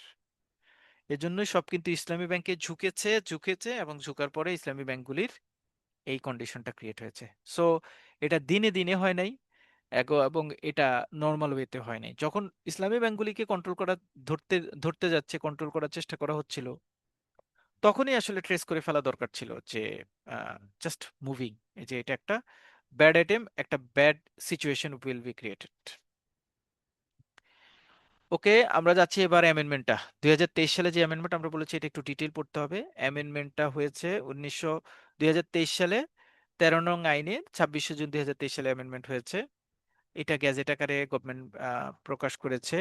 ইচ্ছাকৃত খেলাপি ঋণ গ্রহীতা, উইলফুল ডিফল্টার, ওই যে একটু আগে যার উইলফুল ডিফল্টারের লিস্ট বাংলাদেশ ব্যাংকে দিতে বলেছি ইত্যাদি ইত্যাদি বলেছি, এই ইচ্ছাকৃত খেলাপি ঋণ গ্রহীতা বা উইলফুল ডিফল্টার বলতে কি বোঝায়? তাদের লোন, তাদের অ্যাক্টিভিটিস গুলি কি সেটা এখানে বলা আছে। এটা আপনার একবার রিডিং পড়লে হবে, বাংলা পড়া তেমন কঠিন কিছু নাই। উল্লেখযোগ্য শেয়ার হোল্ডার, শেয়ার হোল্ডারদের কত পার্সেন্ট শেয়ার হোল্ড করতে পারবেন, স্বতন্ত্র পরিচালক কতজন হতে পারেন, এগুলি কিন্তু সব এমসিকিউর জন্য ইম্পর্টেন্ট, এগুলি সব এমসিকিউ। আমি এমসিকিউতে অ্যাড করব এই প্রশ্নগুলি। তারপরে পরিচালক পদের মেয়াদ কতদিন, তারপরে কিভাবে কি করতে হবে, তারপর বিকল্প পরিচালক কেন নিতে হয় এবং কোন ওয়েতে নিতে হবে, তারপরে হচ্ছে ব্যাংক কোম্পানি অ্যাক্ট, তিনি আমাদের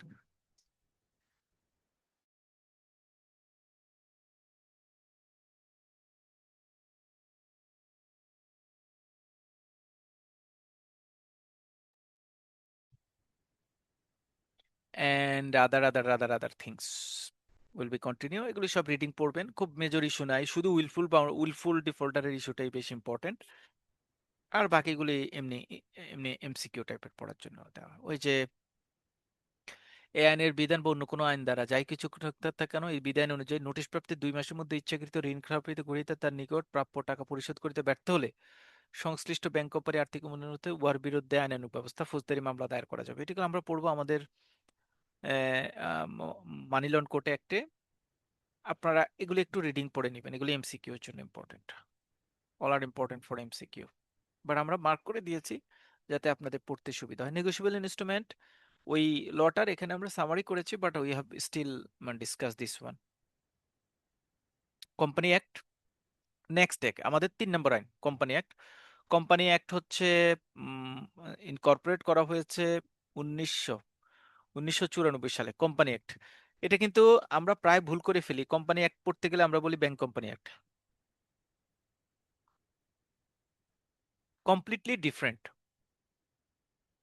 ব্যাংক কোম্পানি অ্যাক্ট মানে হচ্ছে যেই একটা ব্যাংক পরিচালনার জন্য কাজ করে, আর যে কোনো একটা কোম্পানি পরিচালনার জন্য যে কাজটা করে সেটা হচ্ছে company act.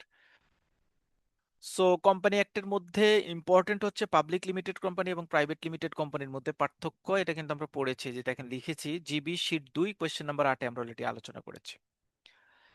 Types of share of a public limited company. Public limited কোম্পানির অনেক ধরনের শেয়ারের কথা বলা আছে, এইখানে সেই শেয়ারগুলির আলোচনা করা হয়েছে। কেউ যদি পড়ে নিতে চান ইট ইজ গুড, কেউ যদি পড়তে চান বিভিন্ন ধরনের শেয়ারের আলোচনা হয়েছে আছে, বাট আমরা এটাকে খুব বেশি আলোচনার মধ্যে নিব না। তবে দুইটা শেয়ারের নাম একটু আলোচনা করতে হবে, এটা হচ্ছে ordinary share and preference share. এই দুইটা শেয়ার ইম্পর্টেন্ট, অর্ডিনারি শেয়ার এবং প্রেফারেন্স শেয়ার। অর্ডিনারি শেয়ার হচ্ছে ordinary share represent the ownership position of a company. The holder of the ordinary share, called shareholder or stakeholder, are legal owner of the company. Ordinary share are the source of permanent capital, so since they do not have a maturity date. For capital contribution by shareholder for purchasing the ordinary share, they are entitled for dividend. The amount or rate of dividend is not fixed. The company's board of director decided it. So ordinary share এর মাধ্যমে যদি আপনি কোনো কোম্পানির মালিকানা পান, তাহলে আপনি সেই কোম্পানির মালিক হন, অংশীদার ভিত্তিক মালিক হন, এবং আপনি সেই কোম্পানি থেকে ডিভিডেন্ড এন্টাইটেল হবেন। এখন ডিভিডেন্ডের রেট কত হবে? It is not fixed. এইটা টাইম টু টাইম চেঞ্জ হতে পারে, এবং এটা আসলে কোম্পানির গ্রোথ এবং প্রফিটের উপর ডিপেন্ড করে। প্রেফারেন্স শেয়ার হচ্ছে একটা বিশেষ ধরনের share. It is a senior security as compare to ordinary share. It has a priority claim on the company's income in the sense that company must first pay preference dividend before paying ordinary dividend. Preference share holder হচ্ছে ওই সকল share holder যারা কোনো company দেউলিয়া হলে বা dividend প্রদান করার ক্ষেত্রে তাদেরকে আগে ডিভিডেন্ড প্রদান করবে, বাকি অংশটুকু পরে অর্ডিনারি শেয়ার হোল্ডারদেরকে প্রোভাইড করা হয়। সো আমি অবশ্য ক্যাপিটাল নিয়ে একটা ক্লাস নিতে চাইছি, কিন্তু এটা একটু প্যাচ হয়ে যায় আপনাদের, মানে পেইড অফ ক্যাপিটাল, অন্যান্য ক্যাপিটাল, অথরাইজ ক্যাপিটাল মিলিয়ে আমাদের ফাইন্যান্স রিলেটেড এই অ্যাক্টিভিটিস গুলিতে অনেক জায়গায় অনেকের প্রবলেম হয়। সেজন্য আমি একবার মনে করেছিলাম যে এই সবগুলি জিনিস একটু ক্লিয়ার করা দরকার, কিন্তু ওগুলি থেকে আসলে পরীক্ষায় প্রশ্ন থাকে না আপনাদের। এজন্য আমি আর ওই জায়গাটাতে এখন ডিটেইল মুভ করতে চাচ্ছি না, কারণ পড়া বেশি হয়ে যাবে। আননেসেসারি যেটা পড়ার দরকার নেই সেটা আর অ্যাড করার দরকার নেই। অর্ডিনারি এবং প্রেফারেন্স শেয়ারটা ইম্পর্টেন্ট, এই জন্য আমরা দুইটা জিনিস আলোচনা করব। কিউমুলেটিভ নন কিউমুলেটিভ বা পার্টিসিপেটরি নন পার্টিসিপেটরি, কনভার্টেবল নন কনভার্টেবল, এগুলি অত দরকার নেই। কোম্পানির নামের শেষে পাবলিক লিমিটেড কোম্পানি অ্যাড করা নিয়ে সার্কুলার কেন অ্যাড করা হয়েছে এটা আমরা সবাই জানি। নেক্সট অ্যাক্ট হচ্ছে কন্ট্রাক্ট অ্যাক্ট 1872। কন্ট্রাক্ট অ্যাক্টের অ্যাক্ট হচ্ছে 1872। কন্ট্রাক্ট অ্যাক্টের ক্ষেত্রে আমাদের ইম্পর্টেন্ট হচ্ছে কোনো একটা এসেনশিয়াল এলিমেন্টস, কন্ট্রাক্টের এসেনশিয়াল এলিমেন্টস গুলি কি কি, এটা ইম্পর্টেন্ট। অফার এন্ড অ্যাকসেপ্টেন্স থাকবে, লফুল কনসিডারেশন থাকবে, ক্যাপাসিটিস অফ পার্টিস থাকবে, ফ্রি কনসেন্ট থাকবে, লিগালি কোনো ঝামেলা থাকবে না, রাইটিং রেজিস্ট্রেশন এবং লিগাল ফর্মালিটিসটা কমপ্লিট হবে। কোন একটা কন্ট্রাক্ট অ্যাক্ট কারা করতে পারে? এই সেগ্রিগেশনে যারা আছে তারা করতে পারে। কন্ট্রাক্ট অ্যাক্ট করার জন্য ইলিজিবল এন্টিটি হচ্ছে মেজর, মানে মেজর হইতে হবে। মেজর মানে কিন্তু ওই যে ডেজিগনেশনে সেনাবাহিনীর মেজর না, কিন্তু মেজর মানে হচ্ছে 18 বছর বা তার বেশি হতে হবে, সাউন্ড মাইন্ড হতে হবে, এবং নট ডিসকোয়ালিফাইড বা ল, এটুকু যদি কভার করতে পারে তাহলে সে কন্ট্রাক্ট করতে পারবে। কন্ট্রাক্টের ক্ষেত্রে 3 নম্বর পয়েন্ট, মানে কন্ট্রাক্ট অ্যাক্টের ক্ষেত্রে প্রথম হচ্ছে কন্ট্রাক্টের বৈশিষ্ট্যগুলি, 2 নম্বর হচ্ছে কারা কন্ট্রাক্ট করতে পারবে, 3 নম্বর হচ্ছে কন্ট্রাক্ট অফ ইন্ডিমিনিটি আর কন্ট্রাক্ট অফ গ্যারান্টির মধ্যে পার্থক্য কি। এটা হচ্ছে মোস্ট ইম্পর্টেন্ট কোয়েশ্চেন, এখানে এটা পরীক্ষা আসে, এটা আপনাদের পরীক্ষার জন্য ইম্পর্টেন্ট। বিশেষ করে পার্থক্য আমি দিয়ে দিতে পারি, গ্যারান্টি এবং ইন্ডিমিনিটির মধ্যে পার্থক্য কি। গ্যারান্টি এবং ইন্ডিমিনিটি মানে কি? গ্যারান্টি মানে হচ্ছে আমি কারো হয়ে অন্য কোনো পার্টিকে আন্ডারটেকিং দিচ্ছি, যদি ও পার্টি টাকা দিতে না পারে তাহলে আমি আপনাকে টাকাটা দিয়ে দিব, এটা হচ্ছে গ্যারান্টি। লেটস সে, যদি আমি একটা এক্সাম্পল ধরি, হ্যাঁ, এবং এটা খুব ওস্ট এক্সাম্পল, আমার আমার আমার একজন কলিগ, ওনার উনি ওনার ওনার মানে ওনার ফাইন্যান্সিয়াল স্ট্যাটাসটা বলি আমি। ওনার বনশ্রীতে একটা 6 তলা বিল্ডিং, গুলশান 2-তে একটা 6 তলা বিল্ডিং, গুলশান 1-এ একটা 9 তলা বিল্ডিং, মানে উনি আমাদের ব্যাংকে চাকরি করে, এবং I hardly seen him that যে 1 মাসে উনি একটা স্যুট দ্বিতীয়বার পরেছে। দেখি না, খুব রেয়ার, প্রতিদিনই মনে হয় নতুন স্যুট। কিন্তু এই বেটা একটা কেস খেয়েছে। সেই কেসটা কি? সেই কেসটা হয়েছে আরো 3-4 বছর আগে। আমাদের অন্য একটা কলিগের ক্রেডিট কার্ড নেওয়ার সময়, তো ক্রেডিট কার্ড নেওয়ার সময় গ্যারান্টরের একটা ফর্ম ছিল, সেই ফর্মে, তখন তো ভালো সম্পর্ক, কলিগ, আমি আপনার colleague, it is a great message for you all, সবার জন্য মেসেজ। উনি ক্রেডিট কার্ড নেবে তো গ্যারান্টরের ওখানে সাইন দরকার, পরে বলল যে ইয়ে একটু সাইনটা দিয়ে দাও। তো মিস্টার করিম সাইন দিয়েছে, দিয়ে তো কলিগ তো এক পাশাপাশি ডেস্কে বসো, হোয়াট ইজ দ্য ফ্যাক্ট, কোনো সমস্যা নেই, রেগুলার বেসিসে ক্রেডিট কার্ড চলছে চলছে। 1.5 বছর 2 বছর পরে যিনি ক্রেডিট কার্ড নিয়েছেন তিনি রিজাইন দিয়েছেন, রিজাইন দিয়ে উনি অন্য ব্যাংকে চলে গেছেন। পরে উনি চাকরি করেন নাই, চাকরি না করে তিনি বাইরে চলে গেছেন, সেখানে বিজনেস ভালো না, ইত্যাদি ইত্যাদি। কিন্তু ওনার ক্রেডিট কার্ডে 2 লাখ টাকার একটা ডিউ ছিল, সেটা ওভারডিউ হয়ে হয়ে একটা প্রসেসে আসার পরে আমার যে মিস্টার এক্স বা মিস্টার করিম যিনি গ্যারান্টর ছিলেন, মানে এমন একটা জায়গায় গেছে, ওনাকে কাস্টমারকে আর ট্রেস করা যাচ্ছে না। তখন কি করলো? তখন ব্যাংক বলল যে ওর নামে আমি মামলা করবো, এই যে মিস্টার করিমের নামে মামলা করেছে গ্যারান্টরের নামে। মামলাটাও ভালো কথা, কোনো সমস্যা না। সমস্যা যেটা হয়েছে, সিআইবি তো কালার হয়ে গেছে। মামলা যেদিন করা হয়েছে, মামলা যেদিন হাজিরা দেওয়া হয়েছে, হাজিরার যে ডেট দেওয়া হয়েছে, আমাদের তো আলহামদুলিল্লাহ কোর্টগুলির যে অবস্থা, লেটার ইস্যু হয়েছে এপ্রিলের 7 তারিখে, এবং ওনাকে বলা হয়েছে যে নেক্সট 30 কর্মদিবসের মধ্যে আপনাকে কোর্টে হাজিরা দিয়ে এটা কারণ দর্শানোর জন্য বলা হয়েছে। তাহলে উনি মেয়ের সাথে, মানে 27 তারিখে মধ্যে যেতে হবে, এপ্রিলের 27 তারিখে যদি ইস্যু হয়। এই লেটার আলহামদুলিল্লাহ উনি পেয়েছে জুনের 9 না 10 তারিখে গিয়ে। তার মানে টাইমটা elapse হয়ে গেছে। তার মানে এখন যেহেতু কোর্ট আপনাকে আহ, হাজিরা দিতে বলেছে, কোর্টে যদি আপনি হাজিরা না দেন টাইমলি, তাহলে কিন্তু আপনি আসামি, কোর্ট আপনার নামে চার্জশিট দাখিল তো করতে পারবে, আপনাকে অ্যারেস্ট পর্যন্ত করতে পারবে। এখন বুঝেন কি অবস্থা। কি করেছে আমার একটা ফ্রেন্ডের একটা ক্রেডিট কার্ড পেপারে আমি গ্যারান্টর হিসেবে সাইন করেছি। সো আমরা ব্যাংকার, কলিগ থাকবে, রিলেশনশিপ থাকবে, এবং আমি ট্রাস্ট করব ডেফিনেটলি। আপনি অন্য কাউকে দিবেন না এটা আমি ডেফিনেটলি বলি না, কারণ কলিগের জন্য থাকবে। কিন্তু বি কেয়ারফুল অ্যাবাউট দ্যাট, যখন কারো ও, এই গ্যারান্টি রিলেটেড ফর্মে সাইন করতে যান, বি কেয়ারফুল, বি কেয়ারফুল। একদম ভেবে চিনতে, আপনি 100% শিওর হলেন যে he has no problem, in future আমার কোনো প্রবলেম হবে না, সেই টাইপের ইস্যু হলে আপনি দেন। বাট যদি আপনার স্লাইডলি কনফিউশন ক্রিয়েট হয়, please, please stop to take a guarantee.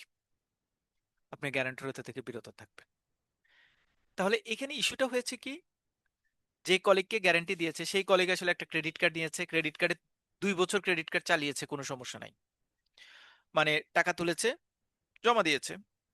Regular হলো ব্যাংক এবং যিনি ক্রেডিট কার্ড নিয়েছেন এই দুজনের মধ্যে যেই কার্ড রিলেটেড যে এগ্রিমেন্ট হয়েছে সেটা প্রপার ওয়েতে চলছে। কোন একজন গ্যারান্টর যখন সেখানে অ্যাড অন বা গ্যারান্টর আন্ডারটেকিং দেন, এটা মানে হচ্ছে গ্যারান্টর বলার চেষ্টা করেছেন যে আমি যার হয়ে তোমাকে গ্যারান্টি দিচ্ছি, মানে আমার এই ক্রেডিট কার্ডের ক্ষেত্রে মিস্টার করিম যিনি গ্যারান্টি দিয়েছিলেন, তিনি আসলে ব্যাংকে বলার চেষ্টা করছে যে মিস্টার রফিক তোমার কাছ থেকে একটা ক্রেডিট কার্ড নিচ্ছে, মিস্টার রফিক ঠিকঠাক করে তোমাকে যদি পেমেন্ট করে দেয়, তাহলে আমাকে তোমার কোনো কিছু জানানোর দরকার নেই। হাউএভার যদি সে ঠিকঠাক করে পেমেন্ট না করে, তাহলে আমি আন্ডারটেকিং দিচ্ছি আমি তোমার এই পুরো পেমেন্টটা দিয়ে দিব, পুরো পেমেন্টটা দিয়ে দিব।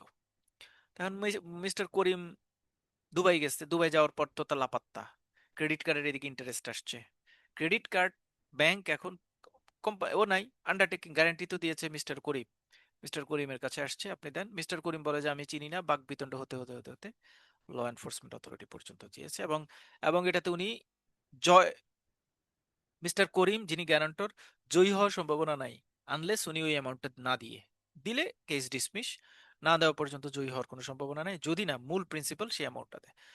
সো গ্যারান্টি হচ্ছে এমন একটা কন্ট্রাক্ট যেখানে গ্যারান্টর আন্ডারটেকিং দেয় যে আমার অ্যাপ্লিকেন্ট যদি কোনো কারণে পেমেন্ট ডিফল্ট করে, তাহলে যতটুকু ডিফল্ট করবে পুরো অংশটুকু আমি ফেরত দিয়ে দিব। এটা হচ্ছে contract of guarantee. Contract of indemnity like as same, শুধুমাত্র এখানে বলা হয় যে আমি যে আন্ডারটেকিংটা দিচ্ছি সেটা হচ্ছে আমি এই প্রোডাক্টের বা এই গুডস এই ব্যক্তি এই ইনস্ট্রুমেন্টের আন্ডারটেকিং দিচ্ছি, ইন ফিউচারে ওই ইনস্ট্রুমেন্ট ওই ব্যক্তি বা ওই প্রোডাক্ট বা ওই কোম্পানি বা ওই কাজের জন্য যদি আপনি ব্যাংক হিসেবে কোনো ক্ষতির শিকার হন, যতটুকু ক্ষতির শিকার হবেন ততটুকু অ্যামাউন্ট আমি আপনাকে দিয়ে দিব। আর এখানে অ্যামাউন্ট যতটুকু থাকবে ততটুকু দিয়ে দিব। আর এখানে ক্ষতির অ্যামাউন্টটা আগে বোঝা যায় না, ক্ষতির অ্যামাউন্টটা পরে ক্রিয়েট হয়। ক্ষতি যতটুকু হবে ততটুকু আমি আপনাকে পরিশোধ করে দিব। যেমন আমি একটা চেকের ক্ষেত্রে বলি, চেক আমি হারিয়েছি, মানে একটা ফিক্সড ডিপোজিটের ফর্ম হারিয়েছি, তারপর আমি নতুন একটা ফিক্সড ডিপোজিটের ফর্ম ক্রিয়েট করব। ব্যাংকে গিয়ে বললাম আমি তো আগেরটা হারিয়েছি, তো বললো যে আপনি একটা ইন্ডিপেন্ডেন্ট ফর্ম সাইন করেন, একটা কেস করে আসেন। আমি করে দিচ্ছি। ইন্ডিপেন্ডেন্ট ফর্মে আসলে ব্যাংক লেখার চেষ্টা করে আপনি তো কনফার্ম করেছেন আগের চেয়ে আগের পে অর্ডারটা হারিয়েছে, কিন্তু পে অর্ডারটা নিয়ে যদি ওই ফিক্সড ডিপোজিটের রিসিপ্টটা নিয়ে যে কেউ যদি কেউ কোনো ব্যাংক আমাদের ব্যাংকে আসে এবং এটা যদি লিগ্যাল ডকুমেন্ট হয় তাহলে তো আমার ওটা পেমেন্ট দিতে বাধ্য হবো। সেক্ষেত্রে আপনি আমার যতটুকু ক্ষতি হবে ততটুকু কিন্তু ক্ষতিপূরণ দিতে বাধ্য থাকবেন। ওই কাস্টমারও তখন সেটা রাজি হয়। এই টাইপের ফর্মকে বলা হয় ইন্ডিমিনিটি। একটা এক্সাম্পল দিয়েছে একদম ক্লিয়ার, প্লিজ সুন্দর করে পড়বেন, একদম এক্সাম্পলটা পড়লে ক্লিয়ার হয়ে যাবে। দুইটার মধ্যে পার্থক্য: গ্যারান্টিতে তিনটা পার্টি, ইন্ডিমিনিটিতে দুইটা পার্টি। গ্যারান্টিতে দুইটা কন্ট্রাক্ট থাকে, ইন্ডিমিনিটিতে একটা কন্ট্রাক্ট থাকে। রিলেটেড এক্সাম্পলগুলি এখানে বলেছে, এটা ইম্পর্টেন্ট। তারপরের এক বাংলাদেশ ব্যাংক অর্ডার, আমরা সোফার আইনো যে আমরা পড়েছি। ব্যাংক্রাপসি অ্যাক্ট লাস্ট ক্লাসে আমরা আলোচনা করেছি। Foreign exchange regulations act last ক্লাসে আলোচনা করেছি। Money laundering prevention act last ক্লাসে আলোচনা করেছি, আরো আলোচনা করব মানি লন্ডারিং ক্লাসে। The transfer of property act last ক্লাসে আলোচনা করেছি। ডিজিটাল সিকিউরিটি অ্যাক্ট লাস্ট ক্লাসে আলোচনা করেছি। দ্য স্ট্যাম্প অ্যাক্ট লাস্ট ক্লাসে আলোচনা করেছি। অর্থঋণ আদালত ক্রেডিটে আমরা আলোচনা করব। এখানে ফেয়ার এনাফ ইনফরমেশনগুলি মোটামুটি দিয়ে রেখেছি। অর্থঋণ আদালতটা আমি আপনাদের এখন কোনো প্রশ্ন দিব না, এটা আমরা ক্রেডিট যখন আলোচনা করব সেখানে প্রশ্ন দিব। পাওয়ার অফ অ্যাটর্নি বলতে কি বোঝায়, এটা একটু ইম্পর্টেন্ট, সবাই একটু পড়ে নেবেন। পাওয়ার অফ অ্যাটর্নি মানে হচ্ছে আমি আমার ক্ষমতা, আমার পাওয়ারটা অন্য একজনকে কোনো নির্দিষ্ট সময় বা নির্দিষ্ট কাজের জন্য প্রোভাইড করি, এটাকে বলা হয় পাওয়ার অফ অ্যাটর্নি। ব্যাংক্রাপসি একটা পড়েছি আমরা এখানে, এটা একটু পড়বেন। ব্যাংক্রাপসি একটা ইম্পর্টেন্ট, বিশেষ করে ব্যাংক্রাপসি অ্যাক্টের এক্সিকিউশনের রিকোয়ারমেন্টগুলি কি কি এবং কোন ব্যক্তির ক্ষেত্রে ব্যাংক্রাপসি একটা কাজ করে না, কোন কোন কাদের ক্ষেত্রে, এটা ইম্পর্টেন্ট। সো হাইলাইটেডলি যদি আমি বলি, কন্ট্রাক্ট অ্যাক্ট থেকে কিছু পোর্শন ইম্পর্টেন্ট, ব্যাংক্রাপসি অ্যাক্ট থেকে কিছু পোর্শন ইম্পর্টেন্ট, ব্যাংক তারপরে হচ্ছে বাংলা কোম্পানি অ্যাক্ট থেকে কিছু পোর্শন ইম্পর্টেন্ট, বিশেষ করে public and privately limited company. Mainly highlightedly important হচ্ছে negotiable instrument act and bank company act. That's all about today's class. So law মোটামুটি শেষ। আগামীকালকে জেনারেল ব্যাংকিং স্পেসিফিক যে কোয়েশ্চেনগুলি ল রিলেটেড সেগুলি নিয়ে আমরা আলোচনা করব। প্র্যাকটিস রিলেটেড কোয়েশ্চেন খুব বেশি নাই, মানে আগামীকালকে general banking, trust bank, question bank related discussion class. So be careful, সবাই একটু জয়েন করবেন, সবাই জয়েন করবেন। যারা পরীক্ষা দেন নাই, কোয়েশ্চেন নাম্বার 2 পরীক্ষা শেষ করবেন। আমি যাদের কোয়েশ্চেন নাম্বার 2 পাবো না তাদের কিন্তু পরের পরীক্ষার জন্য অ্যালাউ করব না, ঠিক আছে? সো মানে সরি, কারণ এটা হচ্ছে আপনার জন্য, প্লিজ আপনি আবার মনে করেন না যে ভাইয়া এভাবে বলছেন কেন। কারণ মানে কোয়েশ্চেন 2টা দিলে আপনি কোয়েশ্চেন 3টার জন্য এলিজিবল হবেন এবং আপনার মধ্যে একটা সিকোয়েন্স কাজ করবে। 3টা কোয়েশ্চেন দেওয়ার পরে 3টার মার্কস যখন আমি আপনাকে বলবো পার্সোনালি, তখন আপনি নিজেই বুঝবেন যে হ্যাঁ ভাই আমার আসলে ডেভেলপমেন্ট হয়েছে। সো আমরা ডে টু ডে ডেভেলপমেন্টটা ক্যারি করার চেষ্টা করছি, যাতে করে যেই টাইপেরই পরীক্ষার প্রশ্ন হোক, যাই হোক না কেন, আপনার পাসটা যাতে মিস না হয়। মানে আমার এখানে অনবোর্ড হওয়া মানে আমার ইনস্ট্রাকশন ফলো করা, আমার ইনস্ট্রাকশন ফলো করা মানে আল্লাহ না করুক অন্য কোনো অ্যাবনর্মালিটি ক্রিয়েট না হলে ইউ উইল পাস ইনশাল্লাহ। Thank you. আপনাদের অনেকে আবার ফোন দেয়, আপনাদের প্লিজ আপনারা লিঙ্ক, সিনোপসিস এগুলি আপনাদের প্রাইভেট অ্যাসেট, আপনি পেমেন্ট করেছেন আপনি পাবেন। ইন্টিগ্রিটি, ট্রান্সপারেন্সি, অ্যাকাউন্টেবিলিটিটা লস করবেন না, অন্য কাউকে সিনোপসিস রেকর্ডিং প্লিজ শেয়ার করবেন না প্লিজ। যদি কারো দরকার হয় মনে করেন যে উনি জয়েন করতে চাচ্ছে, please I will allow. Payment কম দিবে, এই করবে ওই করবে, নো ইস্যুস, বাট একটু ট্রান্সপারেন্সিটা মেনটেন করবেন প্লিজ। Thank you. কালকে তাহলে আপনাদের ইম্পর্টেন্ট ক্লাস, কিন্তু কালকে আমরা একটু লম্বা করলেও সমস্যা নাই, শনিবার যেহেতু ক্লাস, আমরা কোয়েশ্চেনগুলি একটু সুন্দর করে ব্যাখ্যা করব। বাট ওই ব্যাখ্যার জন্য আজকের ক্লাস বা গতকালকের ক্লাস, এই দুইটা ক্লাস একটু আলোচনা যদি আপনি শুনে রাখেন, তাহলে আপনার জন্য ভালো হবে। রেকর্ডিংটা এখনই দিলে আপনাদের জন্য সুবিধা হবে। আমি এই একটু পরে রেকর্ডিংটা দিয়ে দেবো, মানে জুমার নামাজের আগে আমি রেকর্ডিং দিয়ে তারপরে I will go in shower. So কালকের ক্লাসটা ইম্পর্টেন্ট।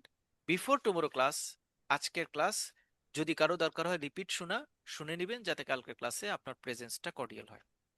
Thank you. আসসালামু আলাইকুম।